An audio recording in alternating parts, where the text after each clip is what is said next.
All right, well, welcome everybody. 1, 2, 3, 4, 5, 6. We have a quorum. We'll get started. I'm going to call the meeting to begin, and we're going to start with item 1, which is to approve the minutes from May. It's actually 2 sets of minutes, one from May 10th, and then one from May 15th. May 15th was the short one-item agenda that we did around the daybook project. So that's why we have 2 sets of minutes this time around. I hope everyone got a chance to read over the minutes. Does anyone have any suggestions, any clarifying questions? Mary, thank you as always for the minutes. I really appreciated them.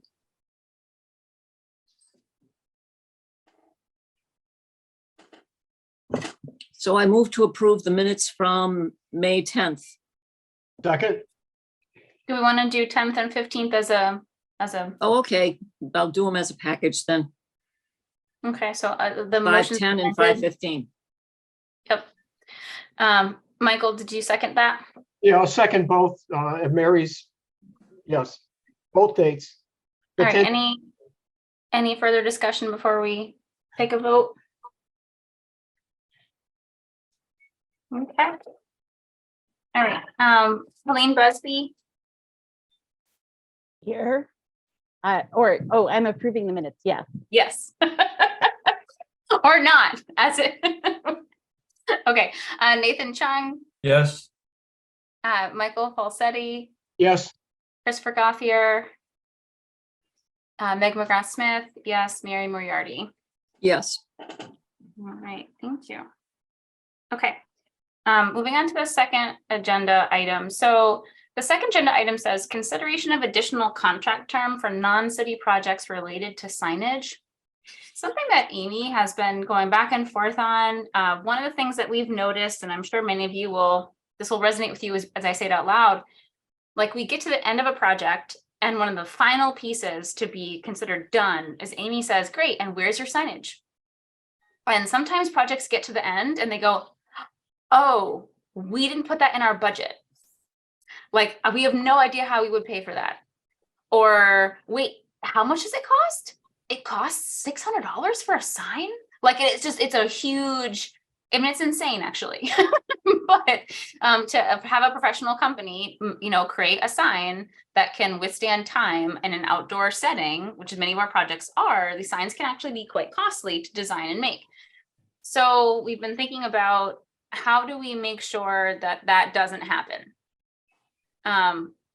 Amy, do you want to talk about what you had been thinking about as like a contract term? And then we'll just talk about if that makes sense or if there's other ways of getting at this problem. It's just like, here's the problem. How do we address it so it goes away? It doesn't become a problem that exists.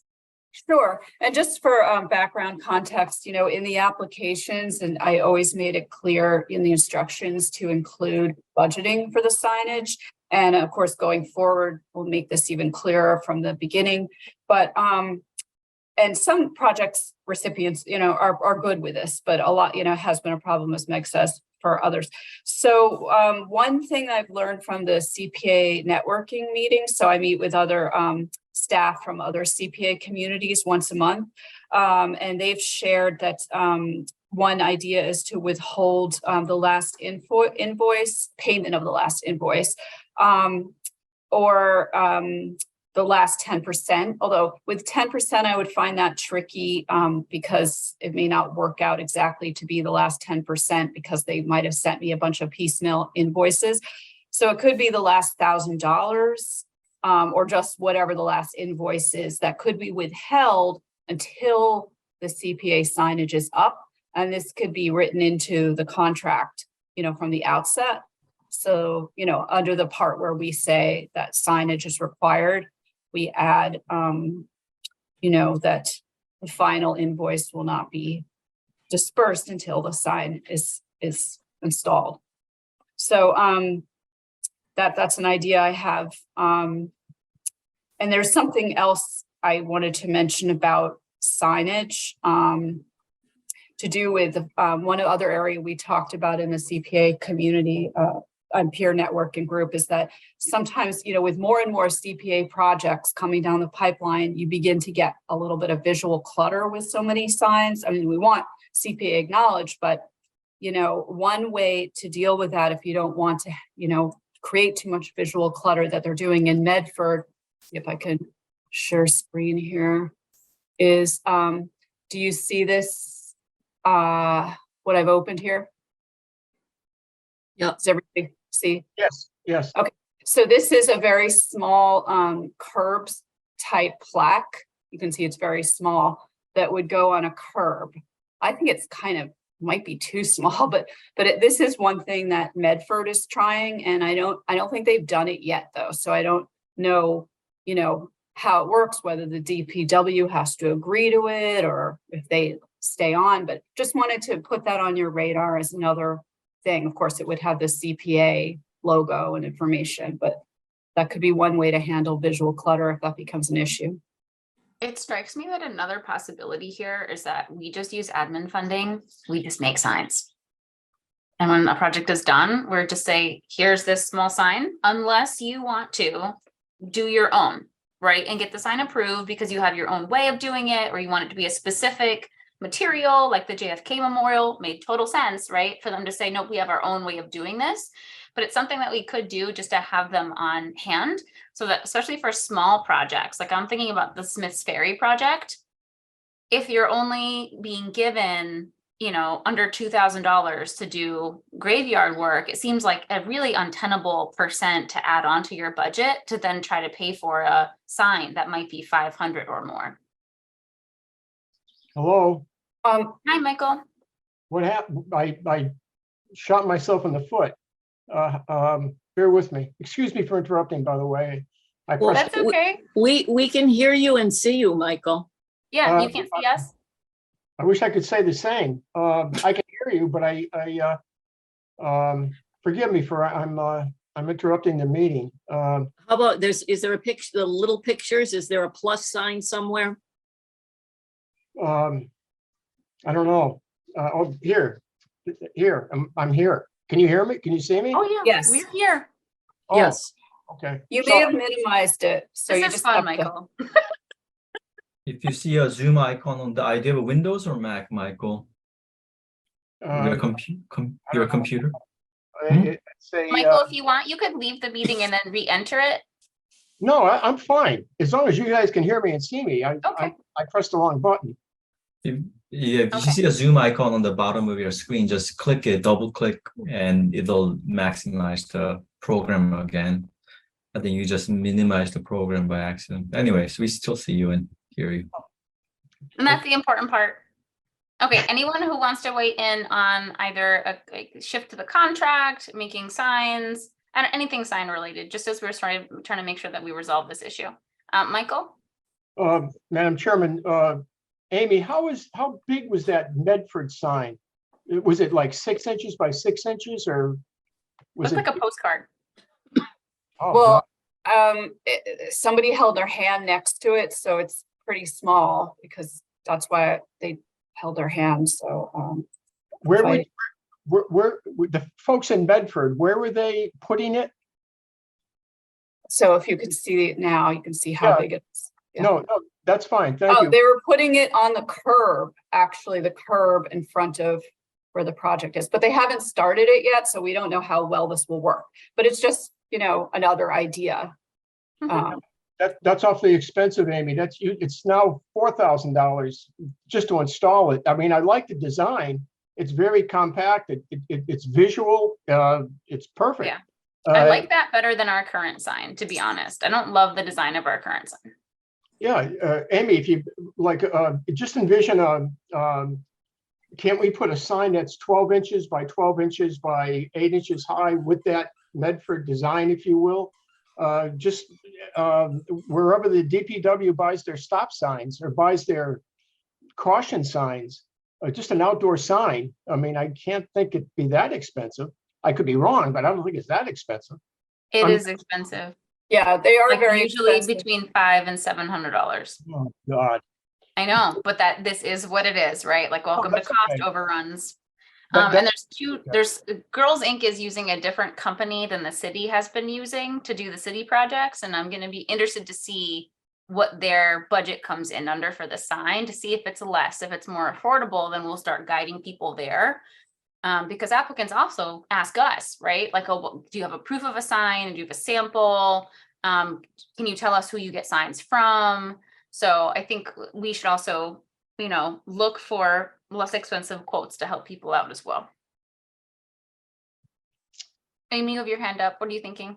Yeah, I just, you mentioned the idea of the committee purchasing the signage, and as you pointed out, it's very expensive. So I'm wondering if you were thinking about that as coming out of the individual project budget or out of the admin budget, because I think that would really take a big chunk out of the admin budget. And, so that's why it was always something that the project, that the grant recipient is responsible for. And that's why we have built in their acknowledgement of the CPA. And it's, it can simply be part of their budget. So therefore they're still getting the money from the committee. It's still part of their project expense, but it won't actually reduce the admin budget, which can get. I hear that, but maybe we just have to be way tighter on making sure that it's in their original budget for when they initially ask for the sum of money from us, especially for small projects, because it's affected them more than others. Any other thoughts? Thoughts on Amy's proposal to add that contract term? Mary, I saw your hand up. Yes, I think it's probably a good idea to add some kind of a contract term that says that if, that withholding a certain amount of funds would happen at the end if a sign isn't put up. But in the cases of the small, projects, the projects that didn't ask for much, maybe we could say if a project is under a certain amount, they could avail themselves of a standard CPA sign that we have. And in that case, we'd have to have a supply of, a dozen or so of these small signs. Yeah, I'll do some poking around, because I also think it's potentially less, if you make a standard sign, it's potentially less costly to then get a batch printed than to have each individual project designing and creating a slightly different sign. I don't know that, but I'd be willing to look into it. Yeah, Helene? I just was going to say that I think probably having a standard sign is fine, and sort of deferring to Amy about what you think is best in terms of making sure this actually happens. So if that means withholding the funds, or sort of feel like that's kind of up to you as admin to make that best decision. But I guess one kind of thought I have, though, is that I think different scales of projects probably should have different sizes of signs. Even if it's a standard, there's just certain things where if it's a really big project, you might want to be able to see it from like driving in your car, which a smaller sign you might not. If it's a kind of, something where that doesn't make sense to the scale of the project to have like quite a large sign, then that totally makes sense. But so I guess that would be my only thought about having sort of standard signs that are, even if they're just like the size of, a crosswalk sign or something, it's just that might not be appropriate for everything based on kind of the size of the project, the scale, like who you want to see it. And that right now, even if things seem kind of cluttered, it's like, I think the issue we have is just making sure that people are more or less like hit over the head with all of the projects CPA is doing. That's my probably main concern, is just it's as visual as possible. It's in as many people's faces as possible, because that is the feedback of people sort of saying, oh, what are you doing? And so the signage is definitely one way to highlight that and making sure it's really clear. Yeah, that's a really good point. Michael and then Amy. To answer your question, Madam Chairman, the respondent, the receiver of the grant should be responsible for paying for it. And we can give them a prototype based on the project and the size of the project, to select and go to a sign company, just have them.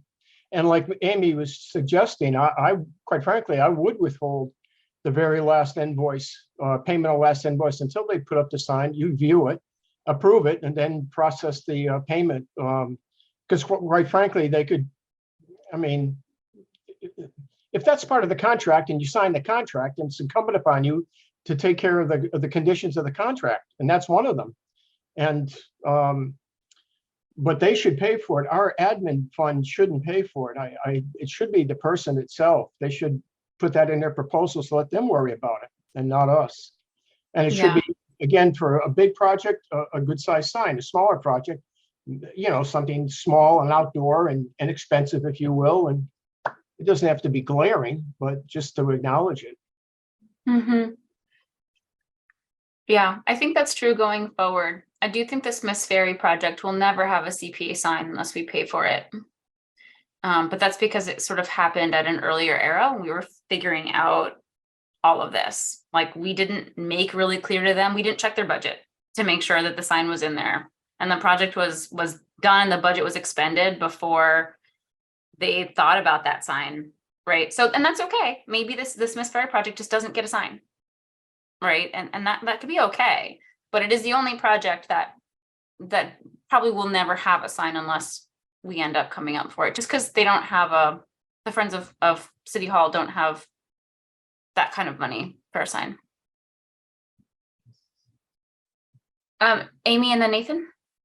I just wanted to say that I thought that Helene made a good point about how there are different types of projects, and you know that like it would, one sign may not make sense for another because of, you know, the space. For example, Wisteria Hearst, you know, Museum, they have a more permanent, they have a sign that sort of fits in with the aesthetic of that historic building. And also they need, you know, they know that they're going to have more phases of the project. So they add more little brass plaques to it. So I think it's good to have a little flexibility depending on the type of project. And I also think that it would be hard to retain the last 10% for every project, just because sometimes they submit one invoice because it's only one vendor. So in that case, I would just maybe we could say either 10% or the last invoice, depending on what makes sense. Because if it's one whole invoice, I can't withhold the whole invoice, you know, or you know, or I guess I could, but that would be a lot. It'd be hard for them probably. Yeah, although to be honest, you know, there's nothing that stops them from at the beginning of the project from just ordering the sign, right? Like, they don't have to wait until the end of the project to order the sign. They could do that at the beginning of a project, knowing it's going to be finished. Order it now. Like, and that could be something we tell them, like, hey, your final invoice and or, you know, this last, you know, 10% won't be paid till the sign's up. So order the sign at the beginning of the process. You just already have a sign ready to go when the project's over. And then I guess if the project never got done, that would be their issue. But well, that would be one problem, because we would have paid for a sign out of the CPA funds for a project that never happened. That's the only problem with that I can see. Okay, I hear that.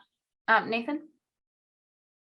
Yeah, I wish I had a little more details about what the signs are and how they what the requirements are. But just from what I know, I mean, these kind of requirements can be pretty cumbersome for the applicant, especially if they need to design. So if there's a way to have as many affordable, streamlined, standard signs as possible that we just provide, it would save a lot of headaches. And also typically the approval, like review and approve going back and forth, that's very tiresome and time consuming. It can be from my experience. And one thing I was thinking was, I mean, I don't know what kind of requirements for the signs are, but like if you get Vista print, like they have a, okay, so I do, I was looking at Vista signs, metal signs, quote for metal signs, like a 5x8 sign at Vista print is $31. I don't know if those will be appropriate, and like a much bigger 18x24 sign is $98. So I mean, if these work, maybe there are some more affordable. I mean, it is a large corporation, but maybe those are some options. Again, I don't know what the regulations are.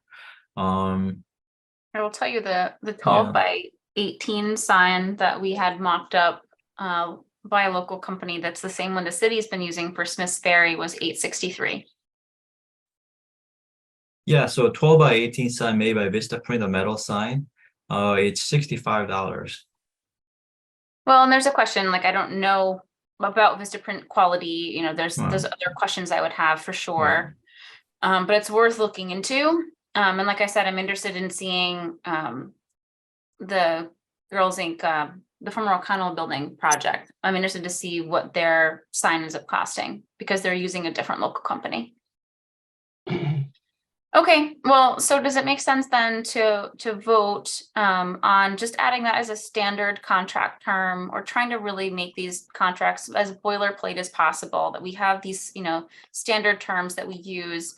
Amy, in this case, I heard that you sort of amended it verbally, so it would be the 10% or the final invoice would be withheld until the final sign was installed.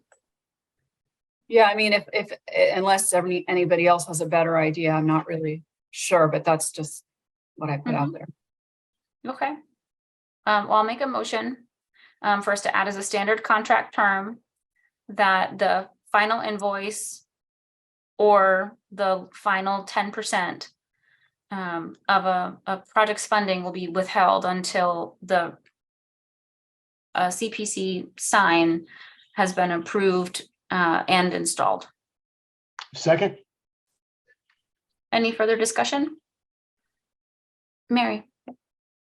Yes, you're muted. Sorry. So it's either the final disbursement or the final 10%. I think Amy said that it would be difficult to do the final 10%, but are we all okay with the motion saying the final disbursement or the final 10%? Amy, yeah, you'd know better than anyone. You handle invoicing. Yeah, because what I'm saying is that if they submit one invoice for the entire award, I can't if I could either withhold that entire invoice, or in that case withhold 10%, then it's easy to figure out what 10% would be. The only time that might be a problem though is, well, a lot of these projects are city projects, so I have to pay the vendors directly. So that I don't know how that would work out, because then the vendor's not receiving 10% of what they owe. So I don't know, maybe I should research it. I'm sorry, but I'm not really quite sure how to handle that, since so many projects are city projects. Right, but we specifically named even in the agenda that this would be for non-city projects. Oh. But what about, so you mean city projects? We don't have any mechanism in place to ensure that they have signage? It's just that initially that was the piece that you had brought up, was the non-city projects. No, I meant for all projects. Well, do you want to vote on non-city projects for now, and then you can do more thinking about city projects? Okay, I guess so. I mean, most of our projects are city projects, so I just don't know, what the best solution is. But yeah, you could do it. You could do it that way.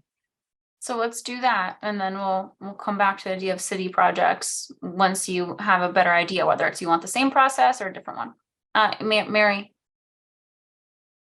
Can we just vote on it another time after all the research is done? Or do you really feel as though you need it tonight? Because there's too many ambiguities, in my opinion. That's the will of the committee. If folks feel like there's too much ambiguity, the agenda item specifically did say non-city. I didn't think we were going to talk about city projects at all. Amy. Oh, yeah, you're right. You did say that.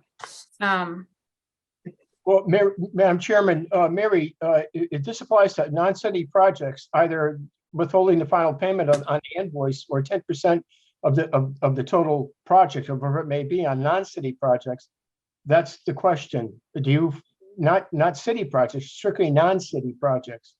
Is that, by way of a clarification, is that better, or do you still want to wait? Well, I would be voting no. So because Okay.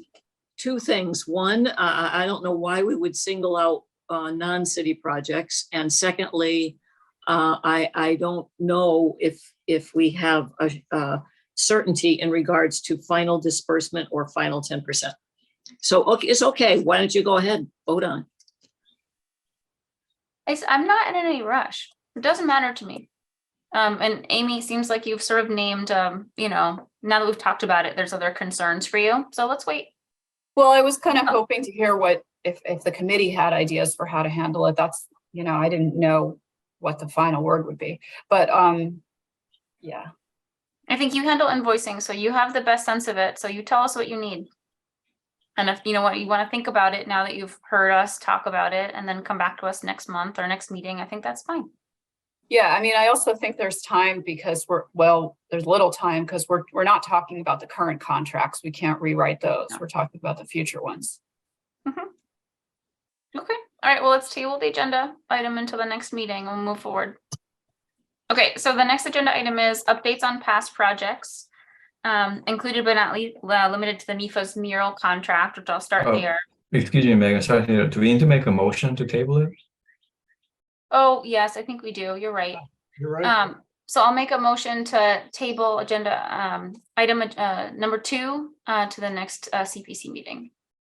Second, Roll call vote, Helene Busby. Yeah. Oh, sorry. I think you were just muted. I didn't hear you. Nathan Chung, Yes. Michael Falsetti, yes. Christopher Gauthier, Yes. Meg McGrath Smith. Yes. Mary Moriarty. Yes. Thanks, Nathan. All right, item number 3. So the MIFA Murals contract. So this has a long process, a really long process. And we had one last piece, one last hurdle we were getting over, which was that the contract stipulated that the city could, in fact, in the case the Victory Theater was never stored, would then on perpetual loan would have the murals and could choose to do with them what they wanted, if they wanted to continue storing them or if they wanted to install them in the War Memorial Building. And so the last piece of it was the city solicitor requested for us to get real financial information around, like, well, if the city's agreeing to that, then what financially are we sort of agreeing to? How much would it cost for these to be stored? Right, if we're agreeing to take over storing them, we'd be agreeing to take over paying for the storage as well. And so we reached out to Don Sanders. He reached out to Evergreen, who's currently storing them. So we were able to get on letterhead a description of how much it would cost long-term for them to be stored. We got that to the city solicitor and the mayor, who then looked at it and approved it. So that contract, I think with just some very small tweaks to some language that Kathy Duggan wanted, is now going to be circulated soon. We're just waiting on Kathy getting us that last version of it with, she said, just, 2 very small tweaks being done in terms of language. And I think one that's like a typographical error. That means that I'm hoping by the next meeting that the contract's been executed, which is an exciting thing. All right, Amy, what other updates do you have? And then I also know that Susan Leary is here to talk to us about the merry-go-round project. Yeah, So she can go first if you want, because yeah. And then I Okay, can. great. So Susan Leary is here as a representative from the merry-go-round project. Was that FY19?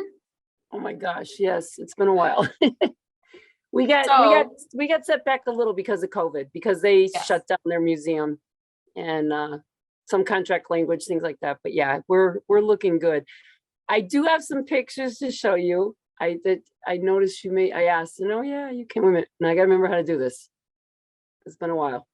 Hit the green up Yep, arrow I'm at the there, but bottom I'm of your trying to screen. find, I think it's on the wrong thing. Wait a minute. Give me one quick second. I opened up the screen and then it went to the wrong one now. And I'm gonna go back, get you open. All right, there. And then So come Amy back. says it was FY20.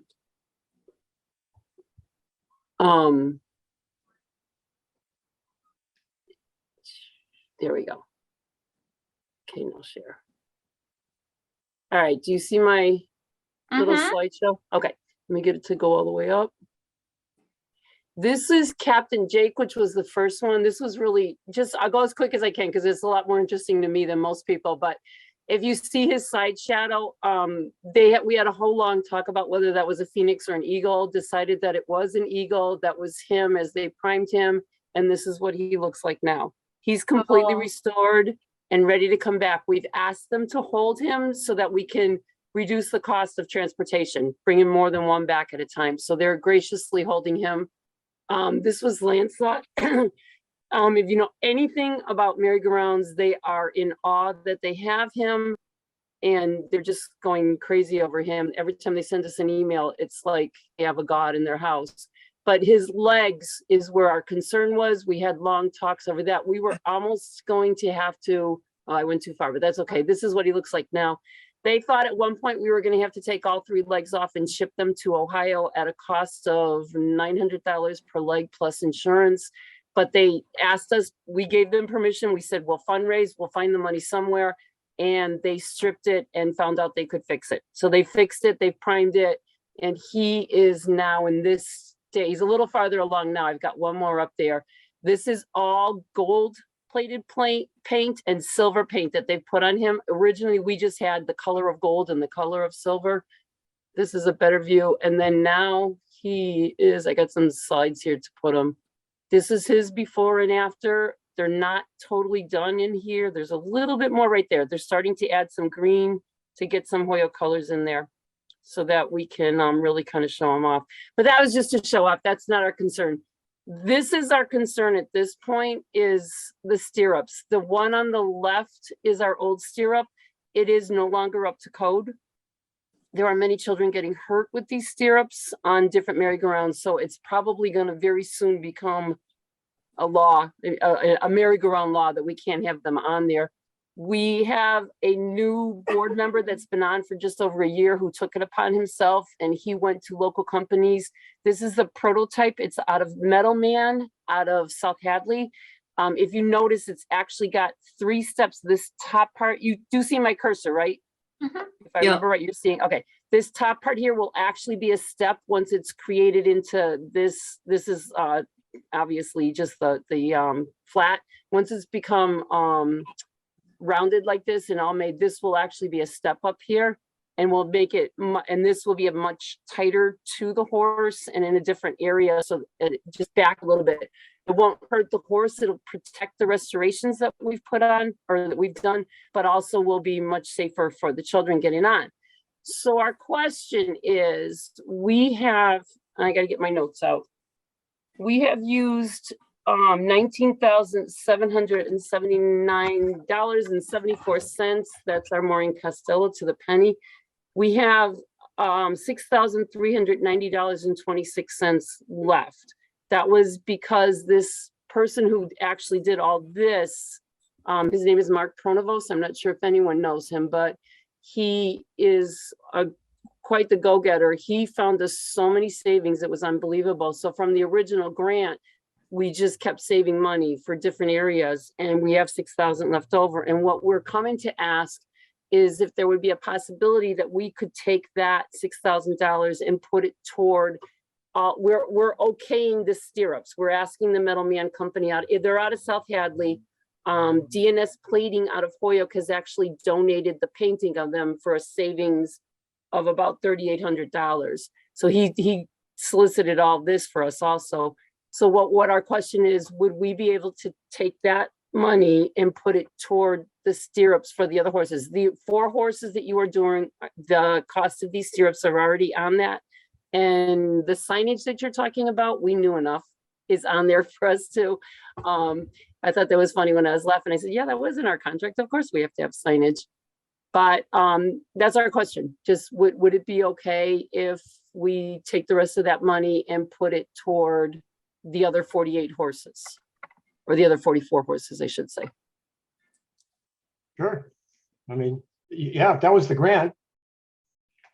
And if Well, you're- in the grant, it did ask for the stirrups, but it asked for stirrups of those 4 horses, not the other horses. So we didn't want to use the money towards something that wasn't specifically worded in the grant. But by definition, I have to say it's OSHA. There's an OSHA division of horses. Yes, Um, yes, you're gonna have to do it anyway. Madam yes. Chairman, I would vote just to, you're gonna need it for to Yeah. meet regulations. Yeah, we've approved, we had some funds from our golf tournament last year through the Lawyers Association. And we've already approved a lot of that money to go toward starting this. And we're, because it's going to be $625 a horse at a cost of close to $35,000. We have money that, like I said, we got from the golf tournament last year. We've already started some of them, but it won't be enough to pay for all of them. That's why we wanted to put this in there. How much is it per horse to do the new stirrup? $625 for the stirrups. The cost of the painting is being donated by DNS Plating, so we've saved that part.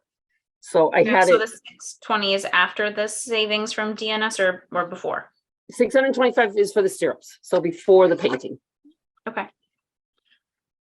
I think the real question though is because it wasn't in the original contract terms that were approved by city council, I don't think that we have the capacity alone to do it. I think that we'd have to bring it back to city council.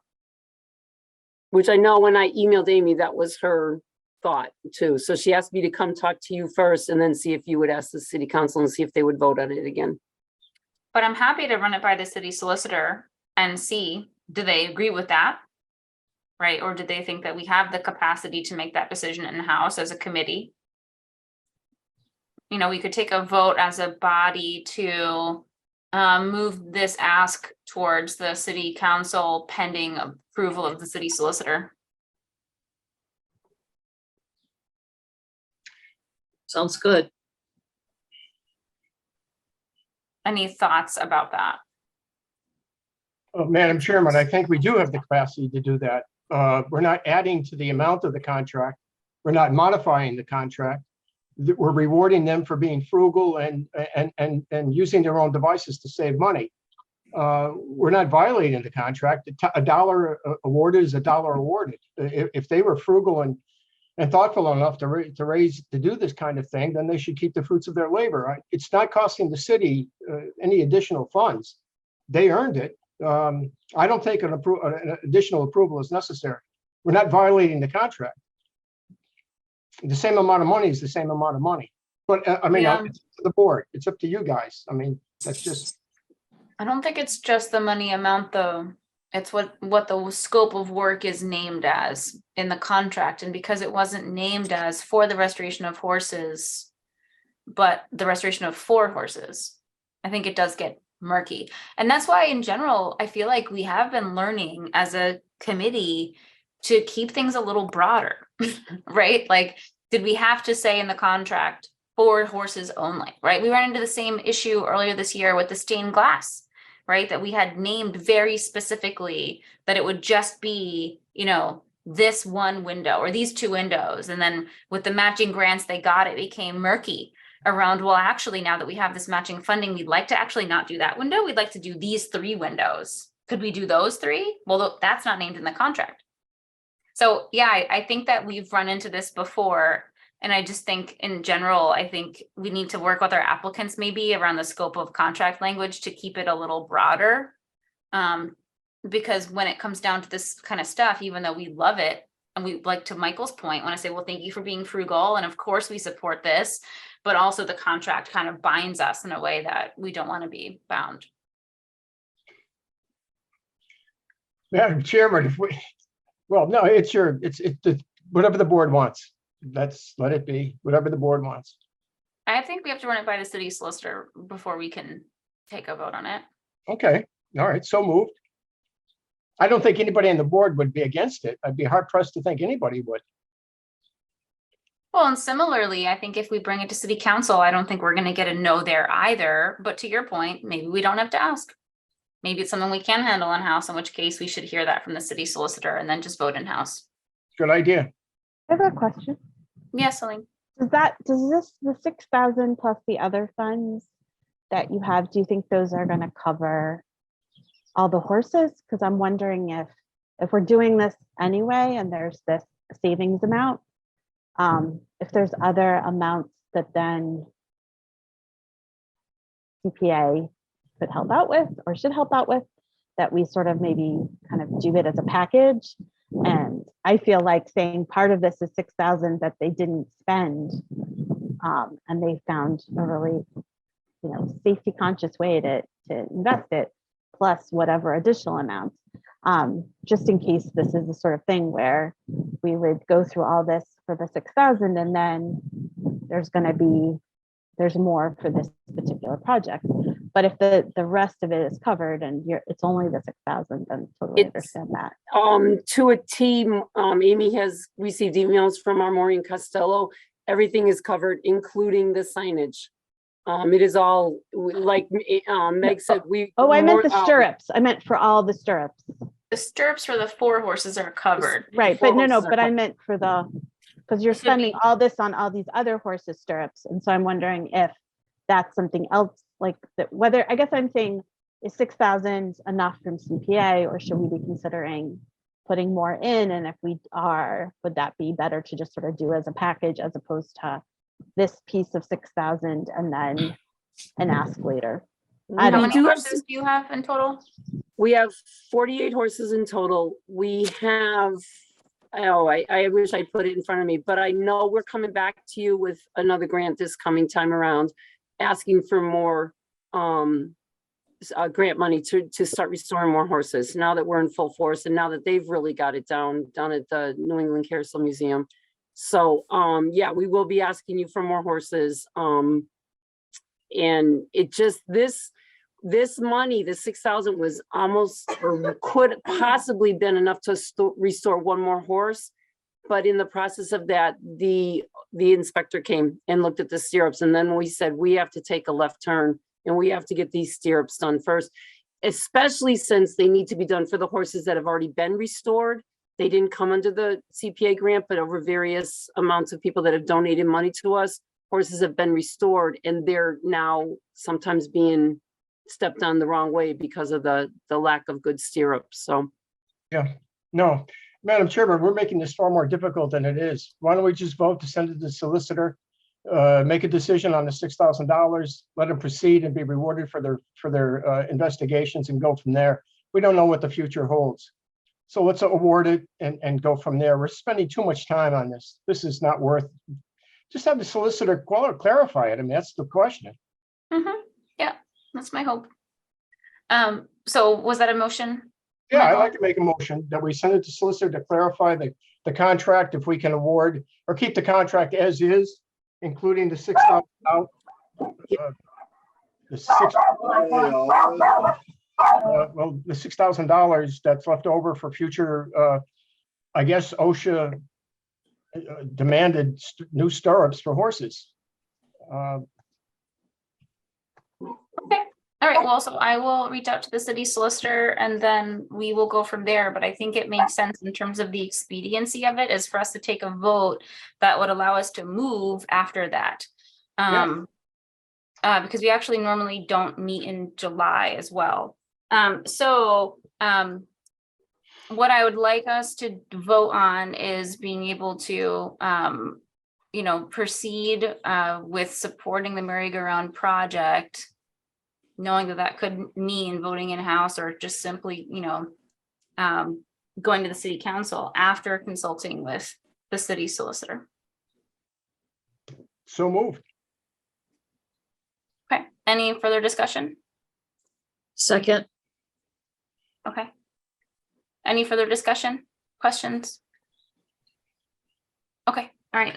Helene Busby? Yep. Nathan Chung? Yes. Michael Falsetti? Yes. Christopher Gauthier? Yes. Meg McGrath-Smith? Yes. Mary Moriarty? Yes. Okay.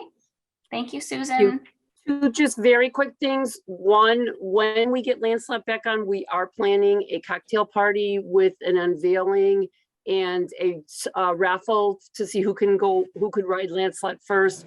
You will all be invited for sure. We will be making sure that your name is there saying the reason that they have been upgraded or been restored is because of this grant. And the second thing, that signage that we're talking about, we've been talking to, I think it's Amy, I think it's you. We're talking about a smaller plaque, but underneath each horse. So each horse would be specifically shown that that's the horse that you paid for. And we will definitely be letting you see it and approve it before we do it. So thank you. Thank you so much. Keep up the good work. Thank you. Awesome. Okay, Amy, is there any other information that you want to share about other projects? Yeah, just two quick updates on other projects. The FY22 Anniversary Hill project, which was the engineering, design, and survey for 30,000, is now complete. I just wanted you all to know that. And you know, I just worked out with Yoni the journal transfer and the auditor a journal transfer, which they're going to be doing for the 30,000 to pay for that. And I just asked Yoni about the final report, which may be the actual design study. So that's where we are with that. And then the Lady Liberty was complete, but there was the signage. And Meg, you saw this, but Chris Baker sent a picture of the permanent sign. Unfortunately, he did not get approved beforehand to show me. And it turns out, as you pointed out, there's a quotation mark at the end that doesn't belong there. So I've asked him to see if he can get that redone, because if his specifications didn't include that, they should be able to do that for free. If not, they should try to find a way to fix it. That's all for the updates. Okay. Okay, we're gonna roll into item number 4. Any updates from you, Amy? I know there's, including but not limited to review of contract developments, how are contracts going? Yeah. And administrator request for a raise in salary for FY24. Yeah, well, maybe I'll start with that first by saying that I'm doing further research on that, the proposal for a raise, and discussing it with my peers who are in the other CPA communities. So I'm going to defer that to a later time until I get more research done. But yeah, I do have quite a number of updates about contracts. Nearly 5 contracts for FY23 have been executed. The City Hall basement documentation documents has been executed. It was Wisteria-Hearst Museum planning and chimney repair, the Glowtech Woods Trail improvements, and the Wisteria-Hearst emergency grant porch restoration. Those were all executed. And right now I'm still waiting for the Jones Point master plan was completed. I've drafted that. And it's been circulated and everyone has signed it except for at least of all the city solicitor and the mayor. So I just sent a new invite to the city solicitor. Maybe she just missed it with all her other work. So hopefully that will be executed soon. So that's all done. And then other drafted contracts that are awaiting response from other parties, because there is a lot of back and forth. It's not as simple as just drafting a contract because there's some back and forth between the various parties on the language and making sure it's right. So it does take some time. So the ones that are drafted that I'm waiting for responses from the other parties on are the FY23 Anniversary Hill Rehabilitation Phase 2. I just reminded Yoni Blogar about that. And I also reminded him about the FY23 Anniversary Hill Daybrook acquisition. And then the Right Block Historic project, that's a complicated one because it's a private award recipient and there's many parties involved. They happen to have their own lawyer review it and who made some changes. So I thought our city solicitor should also take a look. And she's done that. She sent back some changes to me, but she didn't send them in an editable document. So I can finalize it. So I've asked her to send that to me. Otherwise, I'm going to have to kind of eyeball it and try to figure out what changes she made. So that's where we are with the contracts. And then I also can share about quarterly reports because I just looked through a bunch of those. Can I go through that? Okay, because that gives you more updates on projects. Actually, it kind of goes with the other category, but these are still, there's still more time for people who haven't submitted those because it's due June 30th, but I did get a bunch of them. And so the basement document recovery project for 9,900, Olivia Moselle wrote completed items. Of course, the contract was signed and reviewed. The remaining items are that the documents to be retrieved from the basement by the vendor on June 2nd and sent to the vendor's lab for restoration and return to Holyoke. And the completion date is expected to be September 15th of this year. They were a little behind plan because of a last minute vendor forms and a contract, not our contract, but the contract they had to have with Belfour, which is the vendor with the city, had to be reviewed by legal. Since work was being done on the city premises, but that issue was resolved. And then the next one is the Valley Opportunity Council, Chestnut Street, both the historic and housing projects for 100,000 with Stephen Huntley. 20% of that is now complete. They haven't submitted any invoices yet, though, for the award. And Stephen Huntley wrote an answer to when I asked in the quarterly report about current activity. He said, building split into 3 phases, phase 1 under construction. So there wasn't too much detail, but we know that a lot of good work has happened there. But he states that they are not behind schedule. So I just asked him for a little more detail on it. Miracle League Playground, that was the one for 350,000. 15% of that is complete. And I can actually share some photos, so it's pretty interesting because Carrie said on June 1st that on May 20th, she said, we broke ground and began digging out the existing grass area. Park has been framed and dug. We will begin leveling this week. Equipment measuring and design day was this Wednesday, confirming all pieces will fit in planned places. Equipment locations were marked. Playground equipment delivery day is today, June 1st. So this was a while ago. Leveling, so they may have even done more. Leveling, building, poured in place rubber, all still needs to be completed. We're on track and very happy with our progress so far. So I can just, let's see if I can quickly share screen with you on that. Oh, that's Wisteria Hearst. You're getting a little preview of that. But here's what the Miracle League Playground looks like. Can everyone see that? Wow. Yeah. They've So actually done a lot of work on it since. Okay, so there's even more done then. Oh Okay. yeah, like it's Yeah. like looks 80% done. Like it's Wow. moving fast Okay. now. Okay, that's great to hear. Okay, so and then the Wisteria Hearst repainting project, I just showed you a picture of that. That project is completed. It was completed at the end of May. They were, and I don't know if did you already talk about this, Meg, last time? I'm not sure. They restored the home to its original color from the 1920s when the last living resident painted the home. They also provided repairs and restoration of the rotted and damaged clapboards and trim throughout the property. So that's really looking great. I'll just show you a picture of it that I just started to show you there. There's one. And here's another one. So, yeah, so that project looks really great. And they already do have permanent signage, so we're in good shape with that. And then the fire truck, in Tom's last report from June 2nd, he wrote that, well, he gave an amount for how much has been expended, which is a little bit more than I have in my calculations, but only, about 200 discrepancy. So I think I'll be able to work that out with him. But he said that they are 40 to 50% complete. This was as of June 2nd. And he had expected to be 80% complete at this point. He wrote the rims were in, and he's very detailed. He said the rims were in need of repair.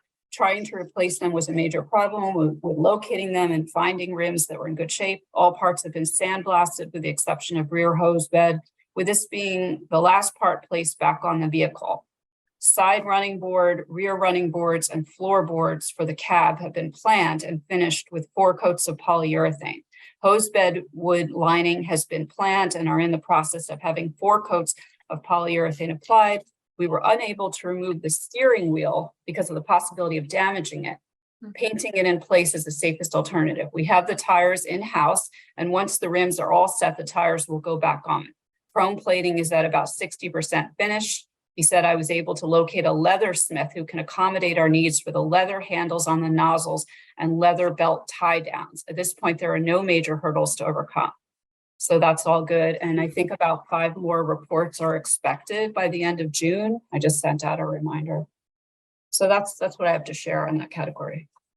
Wow, beautiful. Okay. It's exciting to see, CPA is just such a range, right? I mean, like, what other funding source you're going to see such a range of, well, this repainting to this fire truck to it's to this Miracle League playground. It's really fun seeing the real range of projects that are coming through now. Okay, we're going to move to the next agenda item. Actually, before we move, I'm just going to briefly say that when Amy had reached out to me around a raise, because 2 years ago she had received a raise from $25 to $30 an hour. And at that time we had said, at the time informally, like basically come back to us in 2 years, right? But there's been there's no schedule, right? There's no salary schedule. There's not a process really. It's just been ad hoc done over time. And one of the things that I'm interested in thinking through with Amy and with other members of the committee, if anyone wants to think this through with me, we can sort of form an informal, subcommittee, is, should it continue be ad hoc, or should there be a schedule where Amy knows, like, well, I'm getting a certain percentage raise every year based on cost of living, and then, every 2 years, and like kind of put it on paper as like a schedule so that, Amy doesn't have to worry every time, like, well, am I coming forward? How much am I asking for a raise? Like, or is it more on a set schedule? And then what would that be? What would that percentage raise be? What would feel like that makes sense? I talked to Kelly Curran, who is the director of HR for the city, and she actually reached out to me to say that they're developing an evaluation tool. And that's something that I don't think that we have to use, but as a committee, we could choose to, right? So that's also something that is interesting. I think the city for a long time has been sort of, had sort of informal processes that they were using for certain things. And I think HR is really trying to establish some real guidelines and procedures. Even like Amy has navigated, like 3 different ways that they've done timesheets over the last 5 years, right? And I think that they keep sort of coming up with a new system and then trying to find one that really does work for tracking hours or for handling salaries or all of that. So there's never been an employee evaluation tool in the city. And up until recently, we had employees in the city who had not had a raise in over a decade, right? So I just think that a lot is shifting right now. And so it's just an interesting question for us as a committee to think more about moving forward. And that could be tied to Amy's, ask for a raise this time around, or it could not be. It could be something that's worked on afterwards and then established for the next year cycle, right? Or whatever that looks like. But just so you know, it's something I'm thinking through. Madam Chairman, a question through you to Amy. Amy, is there in your own mind, did you have a timetable that you wanted to achieve a certain pay raise by? Because there's 2 questions, Madam Chairman. Yeah. One is the long range question of the human resource person from the city as a plan. And the immediate one that Amy has for a raise this September, just for the sake of September 1st, for the sake of arriving. I think our goal is FY24, so that would be July 1. So it would be like like we did last year. It was retroactive to July 1. So I think that we just have to figure out as a committee. And the 2 things, like I said, do not have to be the same. It could be we handle this question of Amy's raise this summer, at our August meeting, and then we come up with a plan that's more of like a schedule, or put on paper. Yes, it's every 2 years, and this is about how much you could ask. I don't know. I think it makes sense. Oh, I see Daniel's hands up. Daniel Koff. Sure. Hey, everyone. Good to see you. My item's going to come up later on in the meeting, but I thought I'd chime in here to offer a different framing for this conversation based Sure. on, because I was in the meeting that Amy was referencing with the other peer cities, the other peer CPA coordinators across the state. And what we've found is that when a lot of CPCs were created, HR started the coordinator at the rate of a clerk, similar to other clerks of other committees like Conservation Commission, et cetera.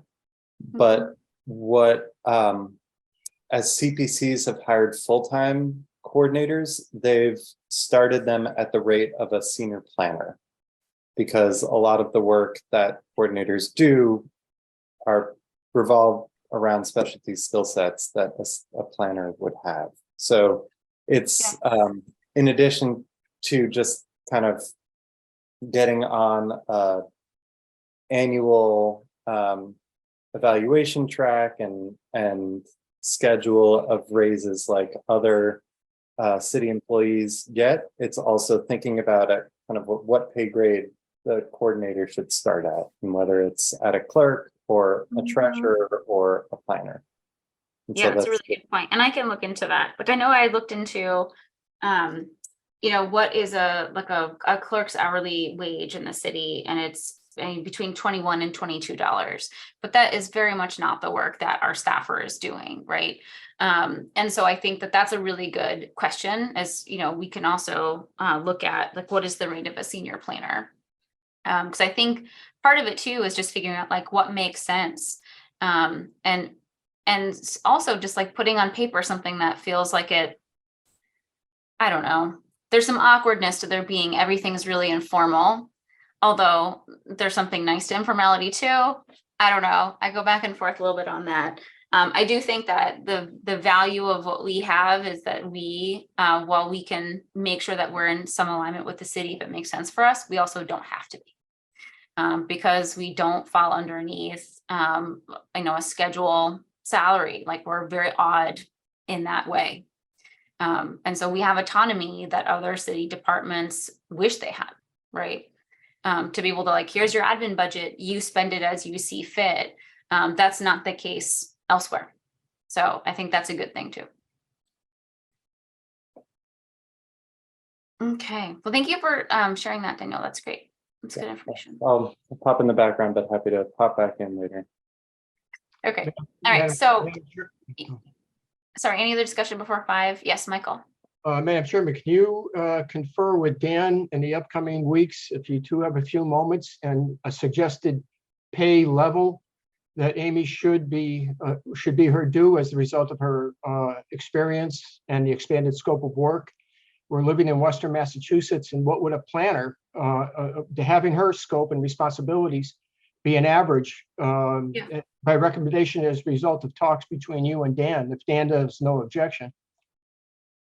I'd like to see if you guys can talk about it and arrive at some type of proposal so we can use it as a starting point when we vote on it. Yeah, I mean, I certainly we're doing our research for sure. Amy's been reaching out a lot, and I have been as well. So I think we're definitely planning to come with research that will inform the decision for the committee. And I welcome Dan to weigh in on any of that too, in terms of sharing like his expertise for what he's seen elsewhere or with other CPCs that he works with. Amy, final word, and then we'll move on. I was just quickly going to say that, yeah, Michael, that's exactly what Dan and I are talking about and working on. So thank you for putting that out there. Good. Helene?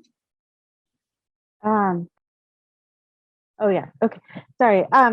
Yeah, and I mean, just to add to that, and I think, this isn't the only thing, but I don't know if this is the norm in the other CPCs, but Amy does a lot of drafting contracts and other things that honestly, usually you would expect an attorney to do.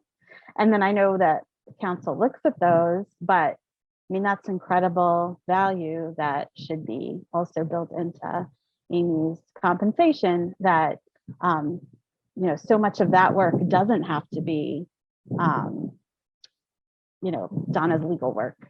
And because she has that ability, she's been through it, she knows what needs to be in, what issues could come up. And so, that's a way in which, even if we increase, which I believe we will, the salary, it's still, a great value to the city and to the CPC, and should be compensated. Absolutely. Okay, well, actually, since Daniel is here, I think I'd actually like to move number 7 out of order. I'd like to make a motion to move 7 out of order. So moved. Helene Busby, Sure. Nathan Chung, Yes. Michael Falsetti, Yes.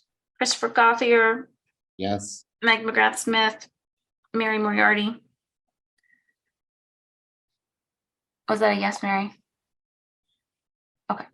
All right. Yes. So Daniel, I'm going to turn it over to you for you to present sort of where this year left us, and then hear your proposal for next year. Oh, I think you're muted.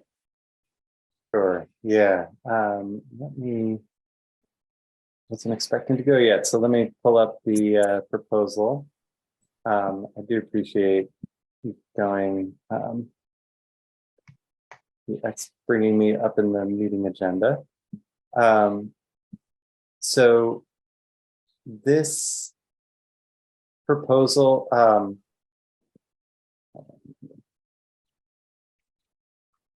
right. So this year, Are you able to share screen, Daniel? sure. Let's see.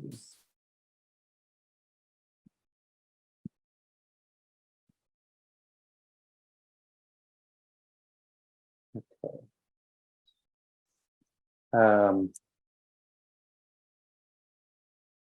Yeah.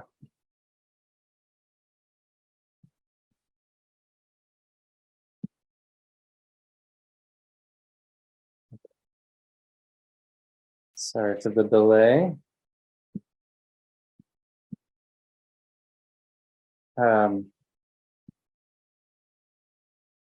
So this year I spent a lot of time in, when did I start by sharing this current year, more information about what we did this year, and then we can transition to next year.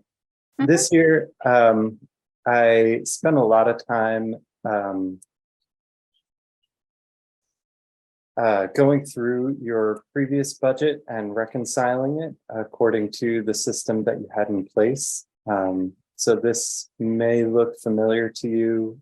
This is a sheet that your previous accountant had developed, Andrew, but it hadn't really been updated in a couple of years. So I think it was up to date through FY21. And so I made sure it was updated through FY21, added projects in FY22, 23, and set you up for 24. Previously, you had been tracking how much you had allocated to different projects and how much you'd spent. And I created a new column to start tracking how much was returned for each project. So we can understand, because any amount that is left over from your projects goes back into your general fund and is available for you to spend in subsequent years. So these new columns help me track how much you actually have available to spend versus how much is budgeted. Then I built out this sheet with individual project pages for all projects that are currently under development, that are where these funds are being spent down. So we take a look at the FY22 projects. Since we have Lady Liberty, so down here we have different projects that are color-coded according to year. I was just looking at your this project, the video that you did for the Lotic Woods. And this tracks how much your total grant award was for, and then lists all of your purchase order, how much the purchase order was for, and then each invoice as it comes in. Because some projects have multiple purchase orders. So it gets a little confusing when you have multiple. Amy, what's a good one to show with multiple purchase orders? The fire truck one would be good. Fire truck. All right. So I've built out this system and trained Amy how to use it, and she is off and running with it. So what this tries to do is, Amy had been providing reports in different Excel sheets for tracking all your purchase orders, tracking your annual expenditures. And then there was this leftover sheet from Andrew that kind of didn't really get updated. Now all of this information is synced. So we have the total grant award, you have purchase orders, the vendor, and then every time an invoice comes in, it gets logged. And then you're tracking your current expenditures, how much remains unspent. All of that information then floods back into this master page that Andrew established. And so you can see the current expenditure references these individual project pages. So every time an invoice comes in and Amy logs it on the individual sheet, it gets updated in here, and then you can see how much you have available as an ongoing tracker. So that took a long time to set up last year and is now set up for your next fiscal year. So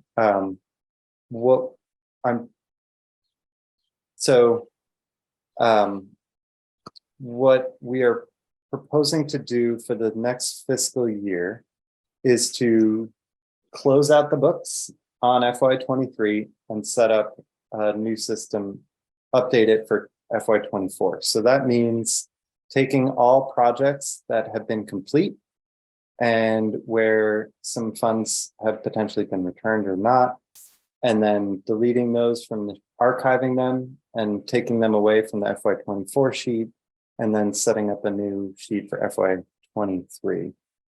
So that's what closing out the books means as far as this sheet. And then I'd like to start transitioning to a different way to track your expenditures that is a little less Byzantine than this. So I've already set up a new sheet that will start to get you going in this direction. This is your budget sheet. So you can see all of the open space projects that are all of the projects that are open and currently being spent down. And you can see how much you have in your reserve that's remaining to be spent on new projects. This form is what we use in Malden. It's developed originally by Roberta and then refined by me. And this is not really relevant for you at this moment, because the way the city tracks your finances is they have one big fund that is all of your revenue and your state match. The different accounts for open space and historic preservation, they don't really exist. There aren't separate accounts for those different categories, but you are tracking how much you spend in each category to show that you are fulfilling your standard of spending at least 10% on each category. Other cities actually create kind of separate accounts for the different categories. And so we've already met with Tanya your Auditor.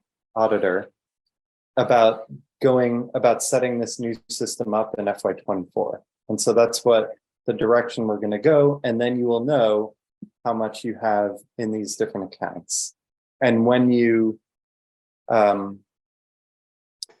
award funding to different projects, you can say, we want so much of this money to come out of the open space reserve and so much of it to come out of the budgeted reserve or your fund balance, which is can go towards any projects.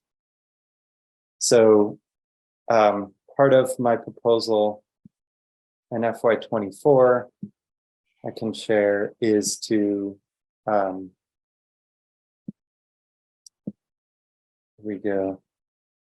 Close out accounts for FY23, work with the auditor, treasurer, assessor to restructure the accounts, and then to continue to prepare and monitor the budget with Amy, setting up a monthly 2-hour meeting with Amy, bi-monthly meetings with the chair, and meeting with you all quarterly. Another item that we didn't quite get to do this fiscal year was to create an annual calendar of tasks.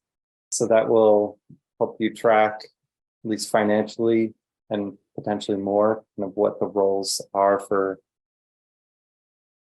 all these different city employees, to make sure that your reports are up to date. And then I'll continue, through these meetings and the Google Sheet. Amy's been asking me questions through the Google form, so I can go in and engage with her on invoices and execution of funds, and then be available for other duties as needed. So that's a general scope of work. You'll notice I'm proposing to increase my hourly rate as well. This is still below the hourly rate I charge for other projects. For example, I'm managing the Somerville Cultural Plan. And I make $100 an hour for that. Just in full disclosure, I'm submitting proposals for projects. I'd be making $140, for example. So I think this is part of the process of us kind of realizing our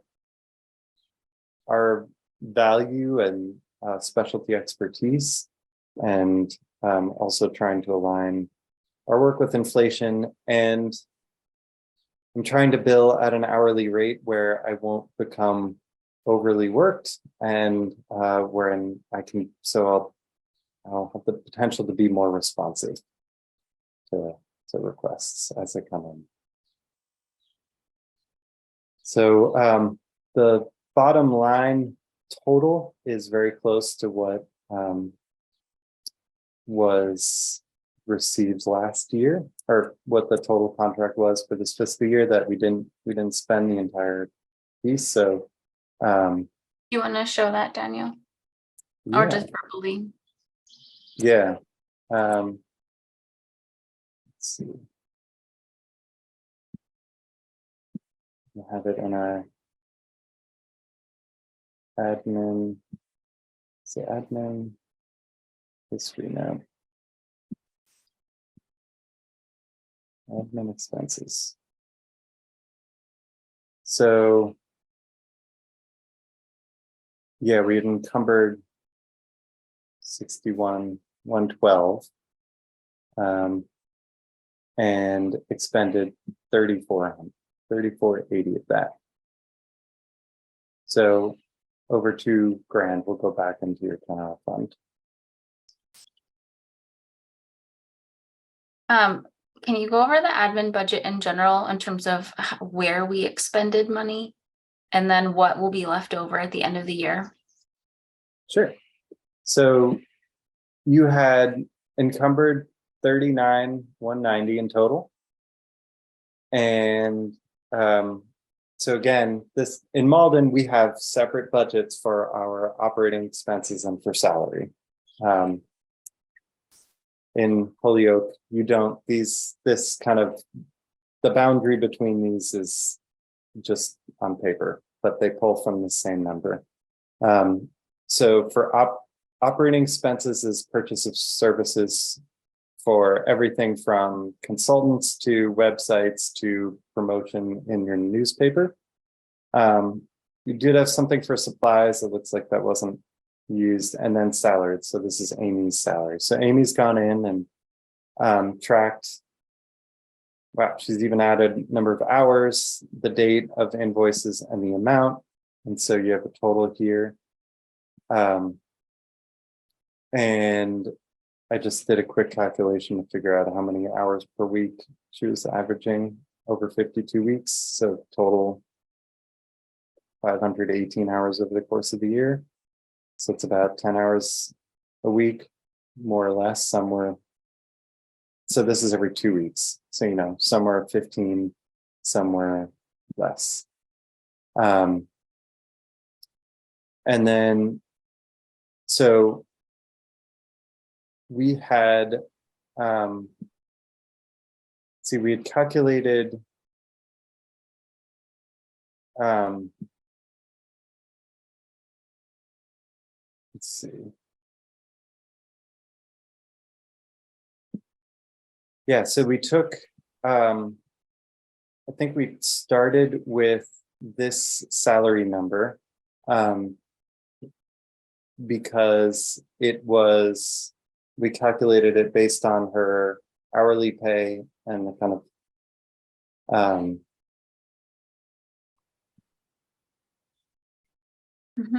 yeah. And then that provided us with how much we had left for operating. And then you have total expended.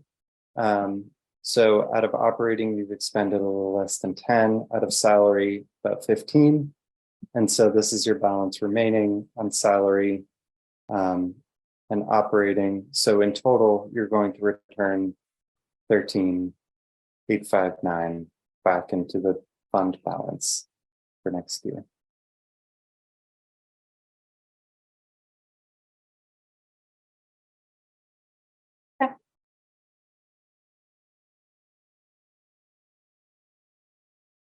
So I think that the interesting thing in general that the committee will have to consider long-term too is making sure that, you know, yes, we have autonomy within what we have, but we are limited by the 5% cap. By like, here's what your admin budget can be. So we also have to be able to cover operating expenses and salaries out of that. So I guess one question the committee will have to just keep, you know, in the forefront is what is sustainable in terms of being able to like rightly pay as much as we can for the expertise of the people that we are using to make this whole behemoth of an operation work, as long as it's within the guidelines of sort of what we can afford. Right. Yeah.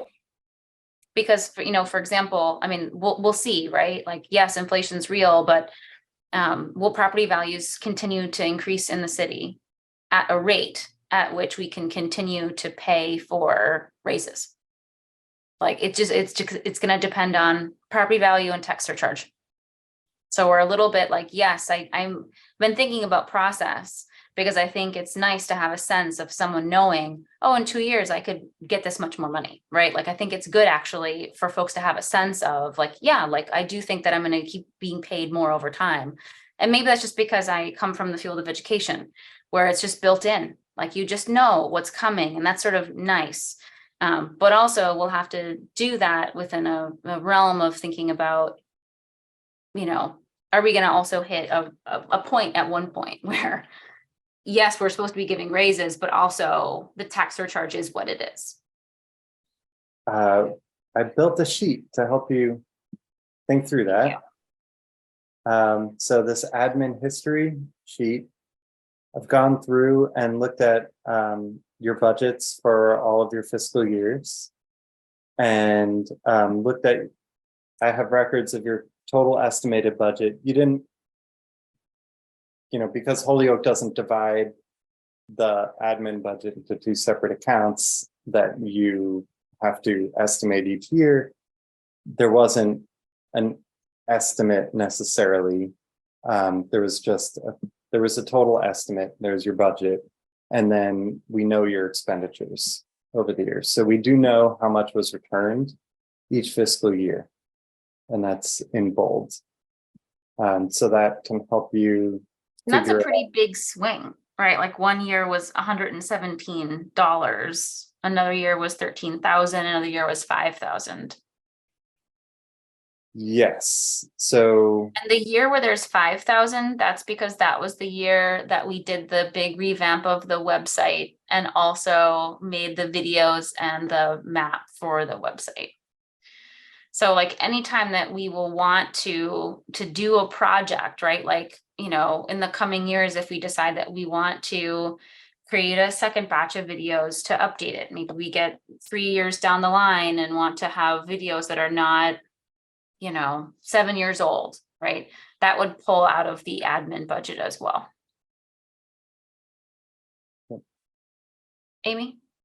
Oh, I just wanted to mention that the smaller amount of $117.99 was from the first real year of the grant cycle. And soon after, you know, I came on like August of 2018. And so there was a huge a lot of work done, more work done to just get up to speed.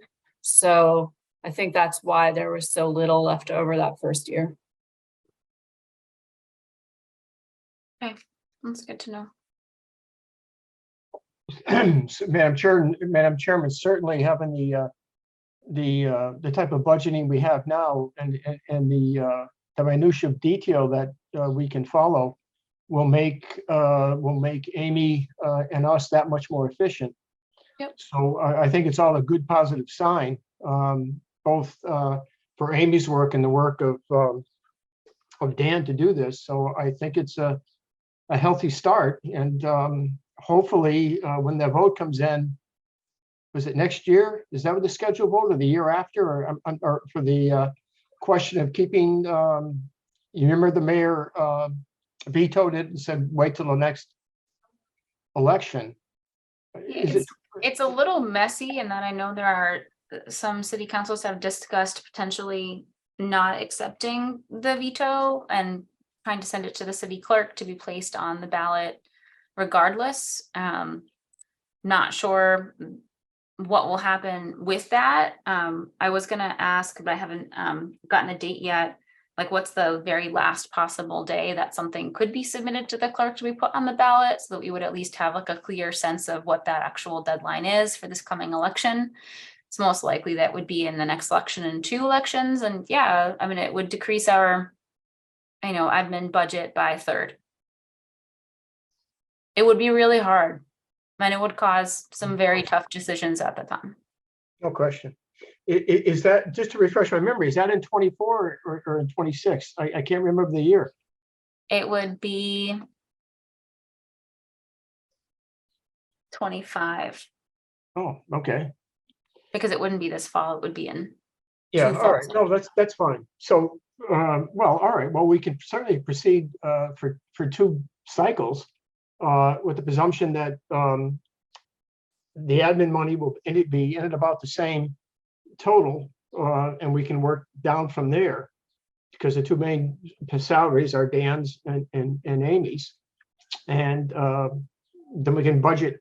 Well, if the committee so chooses, we can budget the $6,200 for Dan's annual funding according to this budget, and whatever we decide on in Amy's, and that would give us an idea of what's left in the admin.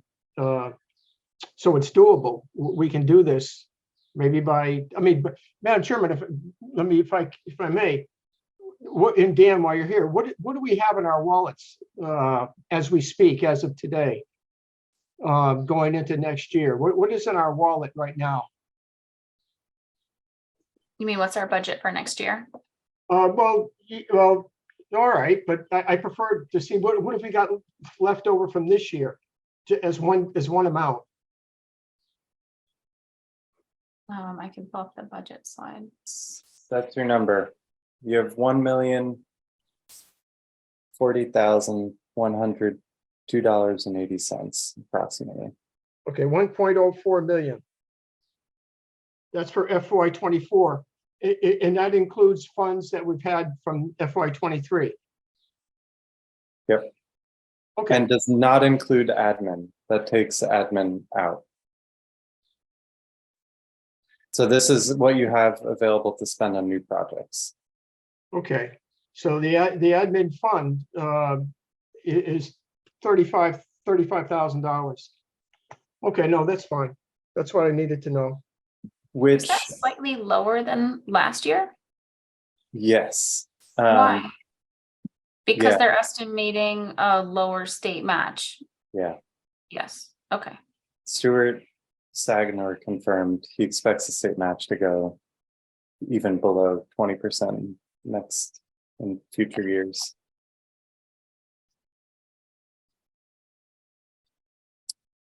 So in this sheet, you have the sheet available. Megan, you can play with the numbers here. So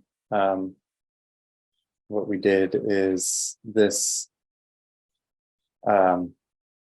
this box calculates approximately 11 hours a week at potentially $40 an hour for 52 weeks. And that's how you get your total. And that's how you get, that's how you get your operating expenses, is just your total here minus what your salary is. So starting with your salary and then backing into operating and making sure that you have enough to cover all your expenses. So this past year you spent $5,500 total on operating expenses. So that includes your website updates, your promotions and advertisement, your dues, etc. Like Megan was saying, if you had a special project like a video, obviously that would be more. But this is just to give you a sense of where those numbers are coming from. And so this year we estimated you'd have about $5,500 in operating expenses, and thought that there'd be over $7,000 available for me, but my budget came in at 61, I think. 6160. 6160, thank you. So that actually leaves you more. Mhm.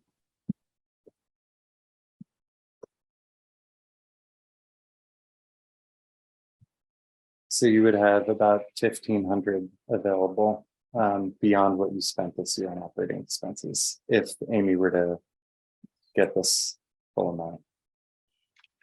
Dan, the 22,880 is a proposed salary for Amy for FY '24. Is that correct? Correct. Okay. And you can adjust these numbers. You know, you can adjust the number of hours per week as I showed on the previous sheet. She's currently averaging about 10 hours a week. Right now we put it at 11.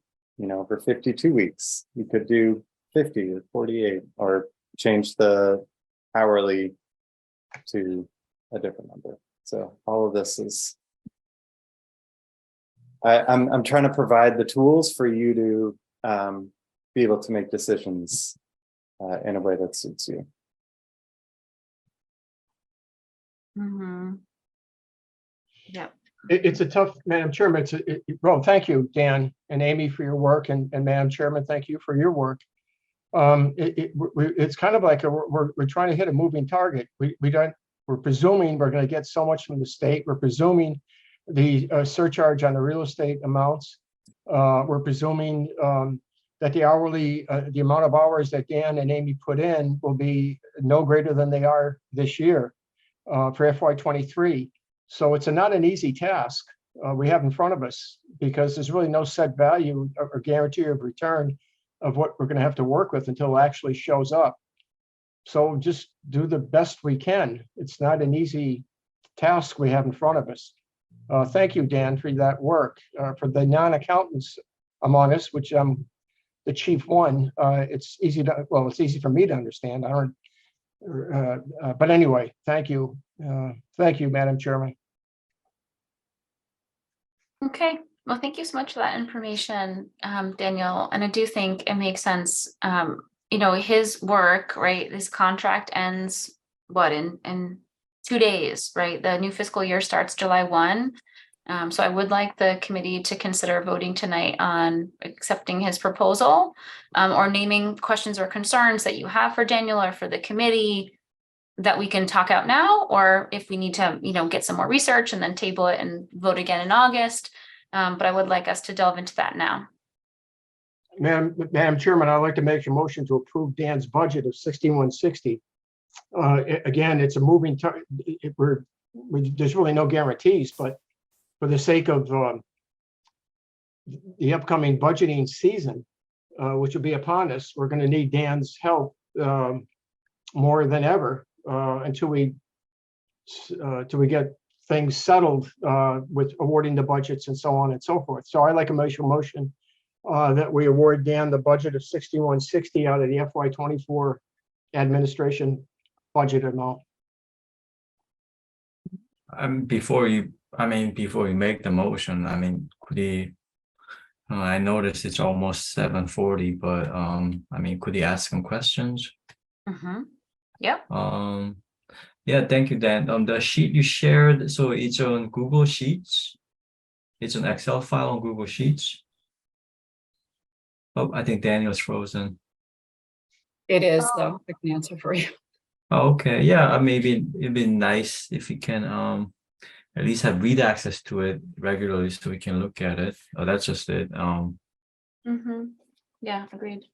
I done budgeting for different places, but right now it's not super clear to me, partly because I'm just very fatigued, but yeah, thank you.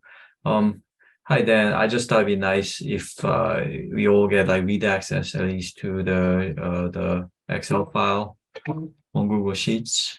Yeah, and I'm wondering also, well, actually, thank you. So yeah, if you could just read access to it, that'd be great. Thank you.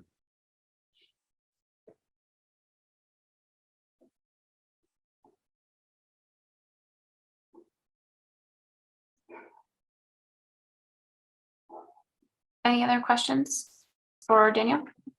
Well, he's here. Okay, well, I heard a motion from Michael. I don't know if I heard a second. Christopher, is that a second? Okay. Any further discussion or questions before we take a vote? Okay. Helene Busby? Yeah, also my eyes are on a screen break. So those weren't Okay. off camera. Nathan Chung? Yes. Michael Falsetti? Yes. Christopher Gauthier? Yes. Meg McGrath Smith? Yes. Mary Moriarty? Yes. All right. Well, thank you so much, Daniel. And maybe you and I can set up a time soon to check in just to sort of calendar out which meetings next year you'll be in. I think that's just part of the general calendar that we talked about creating. I think it will be good just to get it on the calendar for like, when would you come in to do those quarterly check-ins, those reports? Absolutely. Happy to. We'll be in touch. All right. Thank you very much to you all. It's been a pleasure working with you. Thanks, Dan. You're doing great work. Yeah, And I thank you. know your city council's putting you through the ringer, but I just want to commend you all on your excellent work, and I have faith. Thank you. Thank you.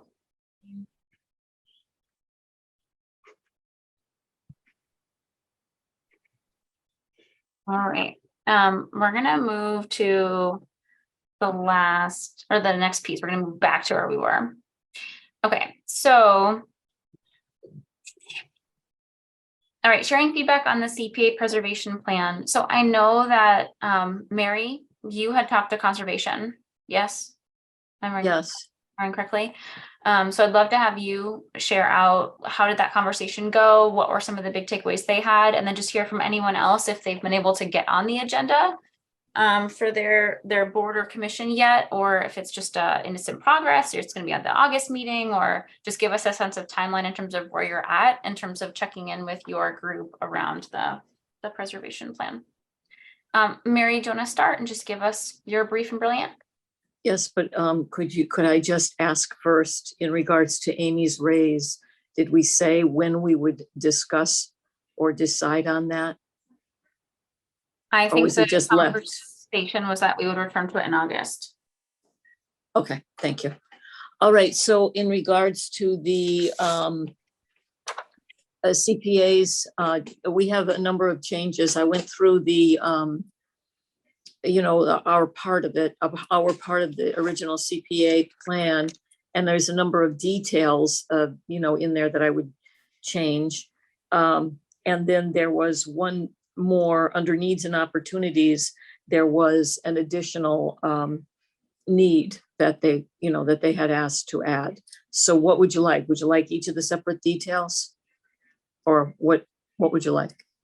Oh, well, I think some of the details are very like change this word to this word. Yes. So maybe sort of just walking us through like not even specifically to that level, but like why, what was the purpose of the suggestion of changing a word or adding something? Okay, well, things have changed in the history of Holyoke and in the history of, natural resources in Holyoke. So, the number of acres, that have been put into conservation have increased.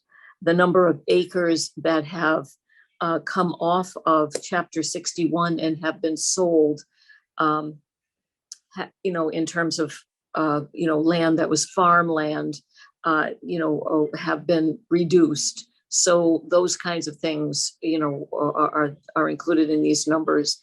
Additionally, there was a big change at the quarry. It's listed as being oh, okay. So it's listed, so I have for two, that the Mount Tom ski area changed the wording to, since 2002, the Massachusetts Department of Conservation and Recreation, the U.S. Fish and Wildlife Service, and the trustees of reservations have joined together to acquire nearly 400 acres on the eastern slope of Mount Tom. And so that changes completely from what was there. I have it on there by pages. Page 21, there's a bullet, number 4, change the second sentence to say Holyoke is within a region of focus for Western Mass-based Kestrel. Kestrel has recently partnered with the city of Holyoke in acquisition of land at Anniversary Hill, because the former wording didn't include Kestrel. There's an additional agency that's involved in, land conservation and community gardens, and adding that. Then the fifth thing that I have on there is changing the number of acres that were preserved under Chapter 61A from 528 acres to 343 acres. And that in particular prompted a discussion at the Conservation Commission meeting, because Holyoke is losing farmland. Every other city, or well, not every other, but some other cities around have been trying to conserve farmland, because it reduces food insecurity, and also it aids in in reducing impacts of climate change. So we would ask that we would have protecting farmland as a bullet. I have written on there under needs and opportunities, no change, but there was that one change, protecting farmland. So, and then there's a sheet, let's see, it's listed in the CPA booklet as page 27. I don't know how that would show up here, but anyway, it talks about using examples of how things would be done. And so that's the wording of some changes there. But so those were most of them are minutia, but there is the one addition of protecting farmland. So that's it. So I think that's interesting. So effectively just saying, don't forget to prioritize community gardens underneath potential open space projects, along with protecting important natural resources and acquiring farmland. Now, how would CPA acquire farmland registered under Chapter 61?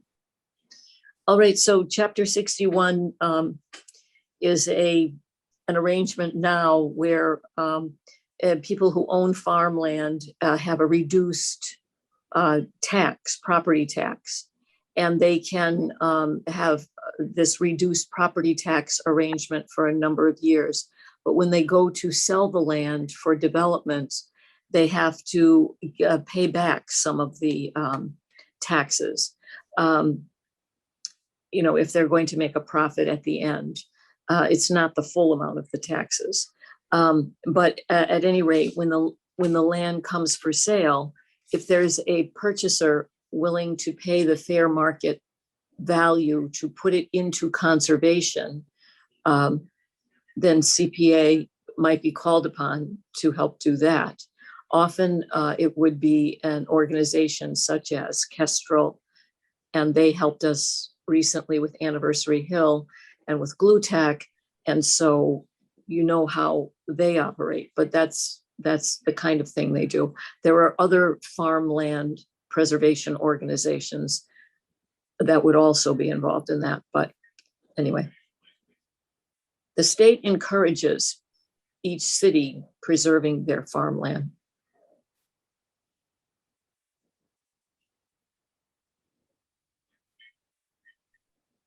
I think that's a really interesting thought. And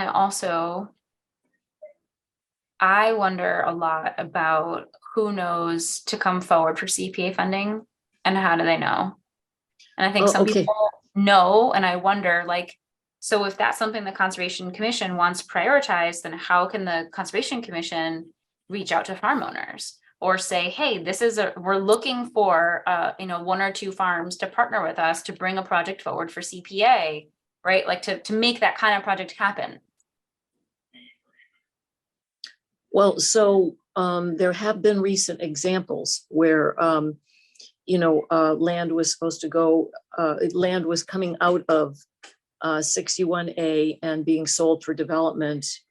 And I'm pretty sure, yes, it was absolutely Kestrel reached out to the owner to do so, to put the land into preservation, and they were willing to work out a fair market value. So there are organizations out there that is what they do. There are times when a farm landowner would not know about it. So there is a need for education. Yeah, and I think without it, even if it's named as a priority, it won't come forward to exist. So definitely good thinking for the Conservation Commissioner on what are the next steps to try to put it out there that you want this kind of project to happen. It may very well be coming up with a proposed plan and saying, we've already made it. We want 2 farms to come forward to CPA with us and partner with us to make this happen. Presuming the farmer wants to do it. Well, right. Right. Because it may be nope, not interested, right? Or you might find folks in the city who are interested in partnering with you. But I think until you really put it out there and say it's a real thing, it's happening, and we want to support you to do it, it won't happen. I think there's a reason why we didn't put small grants forward to City Council this year. And it's because even though I think that it had potential, we couldn't get the word out to people. I don't think we effectively did that. I will certainly own my part in that. And so people didn't understand what that funding could be used for. And so people didn't come forward for it. And so we had this fund that existed for 2 cycles, I think, maybe 3 even. And a few people came forward for it, but mostly we would roll that money forward every year because people didn't know to come for it. Definitely something I've been thinking a lot about. Oh, okay. Anyone else have have had the chance to share the preservation plan with their commissioner board and have feedback yet? Or where are people at in terms of checking in with their board or commission? Christopher, I saw your hand up. I apologize, Chair. The commission did not meet in June, but there was just some very brief talking back and forth when I had brought up the homeowner historic home restoration program. A lot of excitement, but again, it's going to be a discussion in our July 10th meeting.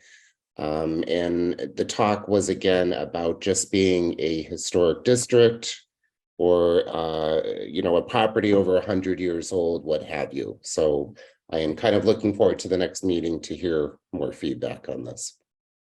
Cool. Michael or Nathan? I was kind of confused with what I need to do. I briefly read the, I guess, was it page 23 to 29? But I didn't share it with my planning board. I will see if I can even bring it up briefly, and I'll share it with them.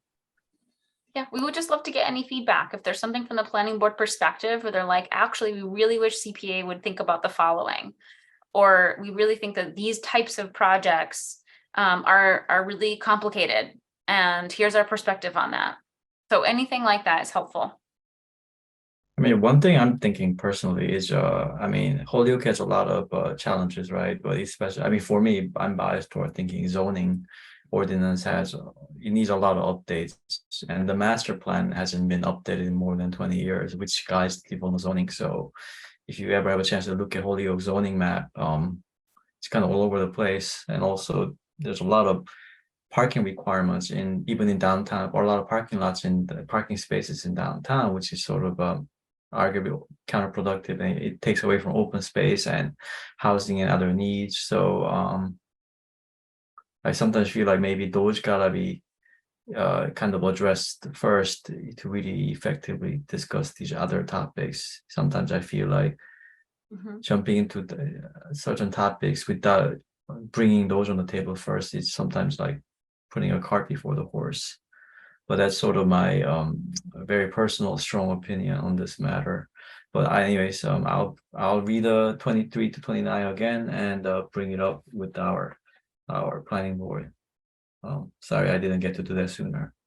No, that's fine. I'm hoping that for the next few meetings, a few of us are ready each time to sort of just give us a little window into your world. And all of us have other connections to other groups, and it's really interesting to hear your perspective. Because the reason why you're on this board, it's because of who you are and your civic involvement, but it's also to be able to speak as an expert, or at least as a liaison to some other key aspect of our city. Like I said to start this whole meeting, what CPA does is really diverse in a way that is not like a lot of other city departments work. So I just think it's really important for us to get a sense of telling our boards and commissions what we're doing and getting feedback. Michael, did you have anything to share from HHA? Yes, Madam Chairman, I'm happy to announce that we not only have the land, we have the plan, and we have the amount. I'd be happy to take a check from Amy at any time. It's about 10 million. So I don't think I'll bring that forward, at least not this year.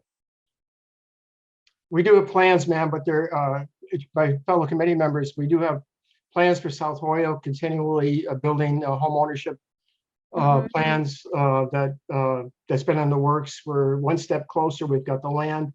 It's going to be 10 million primarily from other state and federal funding, hopefully more of the state and funding it. But that's a proposed project, and I will not ask the CPA committee for 10 million. I was only kidding. So one question though is, we haven't had a housing project in 2 years. So are we going to have one this coming up? Like, do you know of housing projects that are going to come to CPA?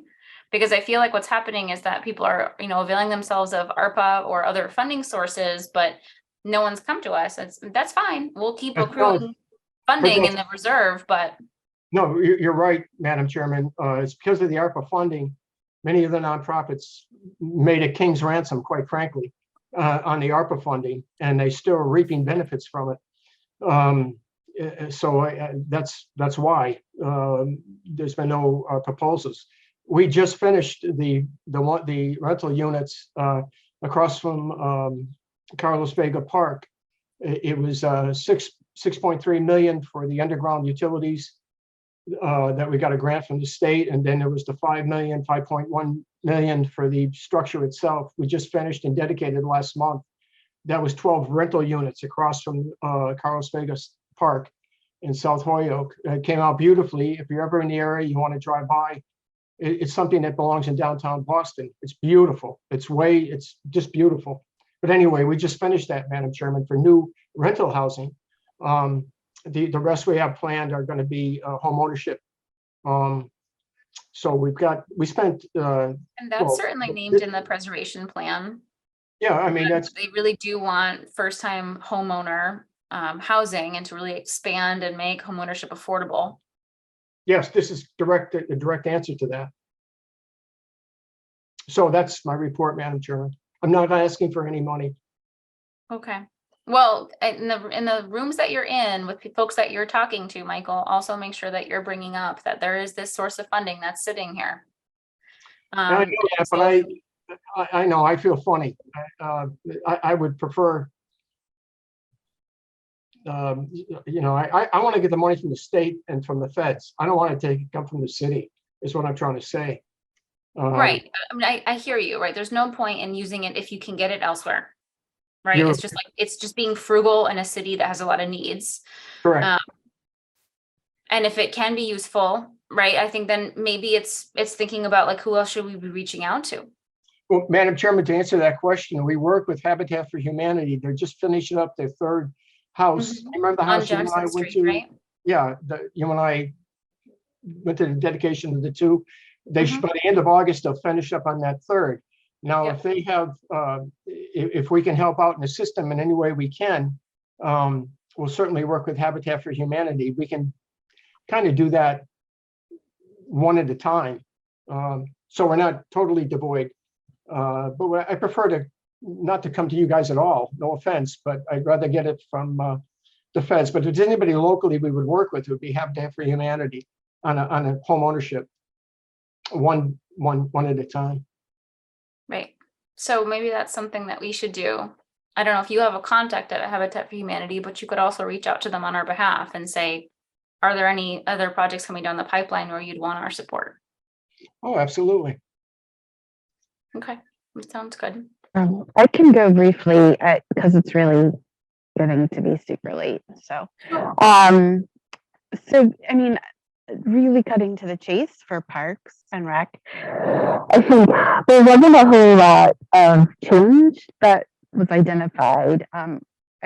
We didn't really sort of go through it as the feedback was not as detailed as what Mary was reporting, but I think that's because the very first goal is sort of not been met, right? And so that's the thing that we're kind of pushing away on, not obviously just with CPA funding. but with- Helene, I'm so sorry. I can't understand you. Something hear is me now? maybe funky with your speaker. Oh, can you hear me now? Oh, yes. Yeah. I was Okay. trying really hard. I couldn't understand what you were saying before. I'm so Okay. sorry. It's okay. So, so basically just, that the first piece around, opening, like having access and, rehabilitating playgrounds and parks is just still such a huge need, and we're not even close to meeting it. And so, the other things I feel like are certainly important and good things to keep in mind, but that focus on making the parks as great as possible and keeping that momentum going, of which there has definitely been a lot of, but it is just a tremendous need. So I think that that was kind of where the Parks and Rec Commission and the staff kind of gave me that feedback that we want to keep going, and that is identified here. I would say the one thing that they were kind of interested in, and it's maybe an ambiguity and something to think about, is sort of what does it mean to rehabilitate athletic fields? Is that something that has to be part of like a whole park restoration, renovation? Is it something that could be done other times, because that's an issue that is really costly. And I think that especially Tom had been thinking, well, that's maybe more like maintenance, and that's not something that's going to be covered by CPA, but it's a huge need, because they really get a lot of use. And when we aren't able to give them as much TLC as they deserve, there's times where games can't be played because the grass wasn't mowed, because something has gone awry, because the field is not in good shape, and that those are families who took time off from work to go to the game, and the kids are excited and are practiced. So just as like opportunities to really improve our ability to maintain athletic fields as much as possible, if CPA can be part of that or has ideas. I think that was just something that everyone identified as a real need. And then the other thing is just as just kind of a point, it talks about improving handicap accessibility in here. And I definitely think that in going forward, handicap is not, that's not language that's really considered appropriate, at least at 2023. So I'd want to have that replaced in any kind of comment we made. But the sentiment is obviously very good. And I think, What's the right language, Helene? it's in the priorities, and the second bullet point, it just says improve handicap accessibility and provide active and passive recreational features suitable for residents of all ages and abilities. And again, it's, I know, extremely well-meaning and a good sentiment. I just, that particular word is, should be taken out. But I think Miracle League is a great example of us fulfilling that, and so the more that we can do, the more that we can make things accessible is something we're excited about and something we want to do. So those are just kind of really trying to be like a snapshot of what the feedback was. But I think the overall piece is just that we're at that point of there's a ton of parks and so many need a lot of help and support. And so that's where Parks and Rec is really like leaning into as much as possible. And, I think we're getting funding sources from all other places, but obviously the funding from CPA is critical and so important. Agreed. Yeah, and I think it's tricky because I do think that Tom's right, that the field work ends up falling underneath maintenance unless it's part of like a park overhaul. I do. Unfortunately, because I do hear the need.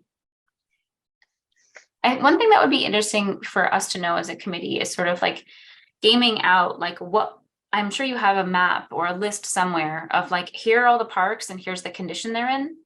And like, here are the ones that are good to go. And here are the ones that are kind of on like they need to, totally rehab in the next 2 years or 5 years, or I don't know, it would be helpful to get a sense of that at another time, not now necessarily.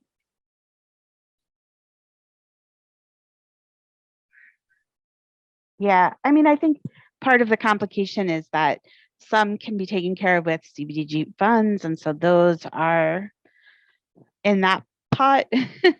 And then identifying what can't be funded that way and coming to CPA. But I think that sort of kind of like the Springdale master plan, I mean, it has so much on it and it would be millions of dollars to actually fulfill everything. And so just really trying to think of like what could happen next, and what funding can go there that, that is only available for that, those communities, and then going to CPA for like Jones Point. So I'm not sure that there's like a full-on list of like I think we know when different parks have been renovated, but I think that again, it's such a huge need that kind of trying to come up with plans for each park is one of the pieces. And I think that makes sense in that, just putting in new playground equipment and not thinking through like, what is the purpose of this park and how is it being served? What does the community want? Those pieces. I think we're trying to do more of that and less of kind of, okay, let's just plunk down some new equipment. But it's an interesting process, but I don't want to keep going because I know we all need to go home, and if we're home, we need to do all the chores we have to do. So. Agreed. Well, thank you for sharing. I appreciate that. And for folks who weren't able to share this time, I'm hoping that you can share in August. So we traditionally have not had a July CPA meeting. It's a bit of a like a summer break. Folks are traveling. It's often really hard to find a meeting time that works for everybody. And so my intention was for us to meet again in August. We have hit to 8:07. I don't think it makes sense to go into the next agenda item. I think it makes sense to table it to the next meeting that we have.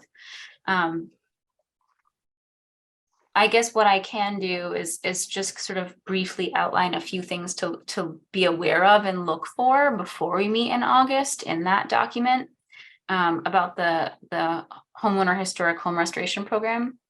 And then we'll pick it up as a conversation and a discussion item in August. Okay, so stakeholders who have worked on this. So we have, talked to Peter Palambella, who's a representative for the Hadley Falls Housing District in Ward 1, and realized that unfortunately would not be a good fit. We met with folks from the local historic district, Fairfield Ave, spoke also with Alicia Zoller, who runs community development for the city, to get a sense of what this kind of project should be moving forward. And this is where it lives now, certainly very much in draft form as it's being kind of vetted through different stakeholder groups and refined and kind of tooled into what's going to work best for Holyoke. It is based off of Springfield's historic home restoration program and then modified from there in a way that makes sense for us. So, for example, we named that it made sense for who's eligible for to include owner-occupied single-family homes as well as owner-occupied 2 or 3 family homes. Homes that are currently in a local historic district or who join an existing or single parcel local historic district. That's because folks who live near the Fairfield housing district could join as an adjacent home to that district. And it's not just like if you are in proximity, like one house over, it's actually within several blocks. And I confirmed that with Olivia Mazel when I met with her, who's also a member of the Historic Commission and also on the board of the Holyoke Preservation Trust with me. The other option is for a house to enter into a single parcel local historic district. This is what Springfield does. So we met with the Springfield CPA chair and also spoke with Shannon Walsh, who is the preservation consultant who developed that program with them and also is the consultant who is supporting programmatically what they're doing in Springfield. So for us, it makes sense to look at homes built prior to 1940. That just is where sort of we're at, unless the Historic Commission says they would like to push it back further. And owned by the applicant for at least 1 year prior to the application date. Homeowner must be able to demonstrate tax compliance. And if your house is pulled in the lottery, at that point, your house will be vetted by a team to determine if it's eligible for an award. Your house has to demonstrate structural integrity that justifies exterior work because it still demonstrates historic components, right? It's possible that a house could have been, so shifted over time that it no longer has any of its historic components, right? And the home must demonstrate architectural features in alignment with the historic character of its era or type. This would be funding for eligible homeowners and restricted to exterior projects only, limited to exterior painting and historic porch and door repairs. There's been a conversation about extending this to also include siding repairs and siding work that needs to happen, especially because there are many homes which are in dilapidated enough shape that it's not simply that they need painting, they also need extensive siding work to be done first in order for them to be able to even do painting. there's some, specifics in here around like, well, some interior work can be permitted if it's essential to the overall exterior rehabilitation, like a door set has an interior handle and also an exterior handle, right? There's some little mini pieces there where of course there might be some interior work that's related directly to exterior work. All work has to be done in accordance with the standards put forth by the Department of the Interior Standards for the treatment of historic properties. If your house is pulled in the lottery, your home will be vetted to determine if it's eligible for an award. You will then be asked for additional income verification information at that time, so the award amount can be determined. A sliding scale for eligibility will be used to determine a fixed award based on income. So this is where things have shifted. So I met with Alicia Zoller and we looked at what the Springfield regional median income is when she's working with the HUD numbers. And for our area, for a family of 4, the new numbers that just came out are 93,700 is considered the median income for a family of 4, household of 4.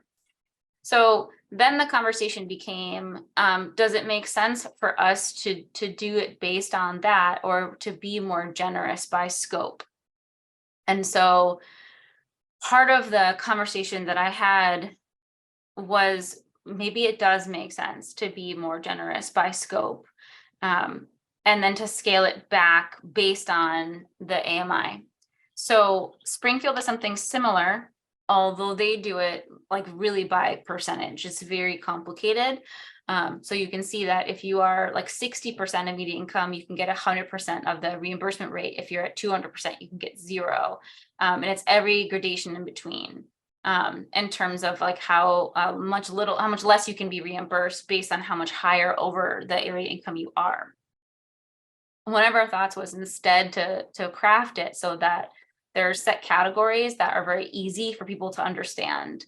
So rather than having like a massive chart, people like kind of look at it, they don't really know where they fall. And it's not clear to them if it would be worth it for them to do this kind of program, right? Like, am I even eligible? So our initial thought was to look at, like if we're saying it's award up to 30,000, then maybe you can get up to that $30,000 up to 120% AMI, which for a household of 4 would be 112,440. And then I would go back, into the chart that Ms. Zoller gave me and fill out what it would be, right? It's like a significant drop for each one of those categories. And maybe it's a $20,000 award for up to 140, which would be up to 131. Or it would be up to a $10,000 award if you had up to 200% AMI. So it's sort of a question of like, is that the direction to go? Like how accessible do we want the award to be, right? At what percentage of or what tier of like possible award? I think that's going to be a really sticky conversation that our group's going to have in August, and I hope that we do. I'm gonna complete this chart in, and I just think it's going to be a conversation. I don't think that this is a document that anyone feels like, oh, this is the only way, right? I think there's a lot of different ways to create this kind of program, and this is where we're currently thinking. But I think also we could shift based on how the committee feels. It also has to go through the Historic Commission and the local historic district commission. A couple of things that they made clear that we had to make sure that we added. So we have to be really clear on what information they'll be asked to provide once their house gets pulled in the lottery. And because it's really important that we do our due diligence, right? We have to make sure that we are doing the due diligence to make sure that they really do live there, right? That this is a house that they have really owned for 1 year, that they really are up on their taxes, that they really have proved income eligibility. And then what happens if I sell my home after I complete work using CPA funding?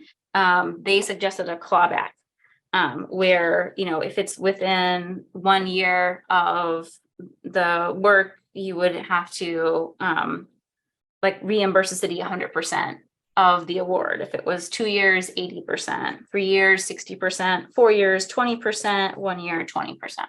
Or 2 years, 40%, 1 year, 20%. So it would be a sliding, fee, effectively, a reimbursement percentage, because what we don't want, of course, is for somebody to think, oh, this is great, I could use this and then I could sell it next year, right? That's not the purpose. This is for homeowners who are really hardworking, love living in their home, love our city, want to stay here, but are having a really hard time managing the ballooning costs of being able to stay in these homes, who unfortunately at this point have all hit 100+ years old and need a significant amount of very expensive work.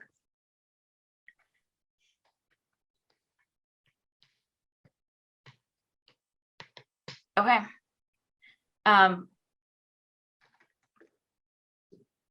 Okay. Oh, I did not see Nathan's message. Okay, 1, 2, 3, 4. We no longer have quorum. I'm going to end the meeting. Okay. I am going to send out an email through Amy for the next meeting, so that we have a sense of when that will be, but it will be in August. And by our routine, it should be the second. It should be the second Wednesday in August 9th. Okay. All right. Thank you, everybody. Madam Chairman, you said that was August 9th, Yes. 6 o'clock? Yep. I'll get you with your planner. Okay. Thank you, everybody. And I will see you in August. Okay, thank you.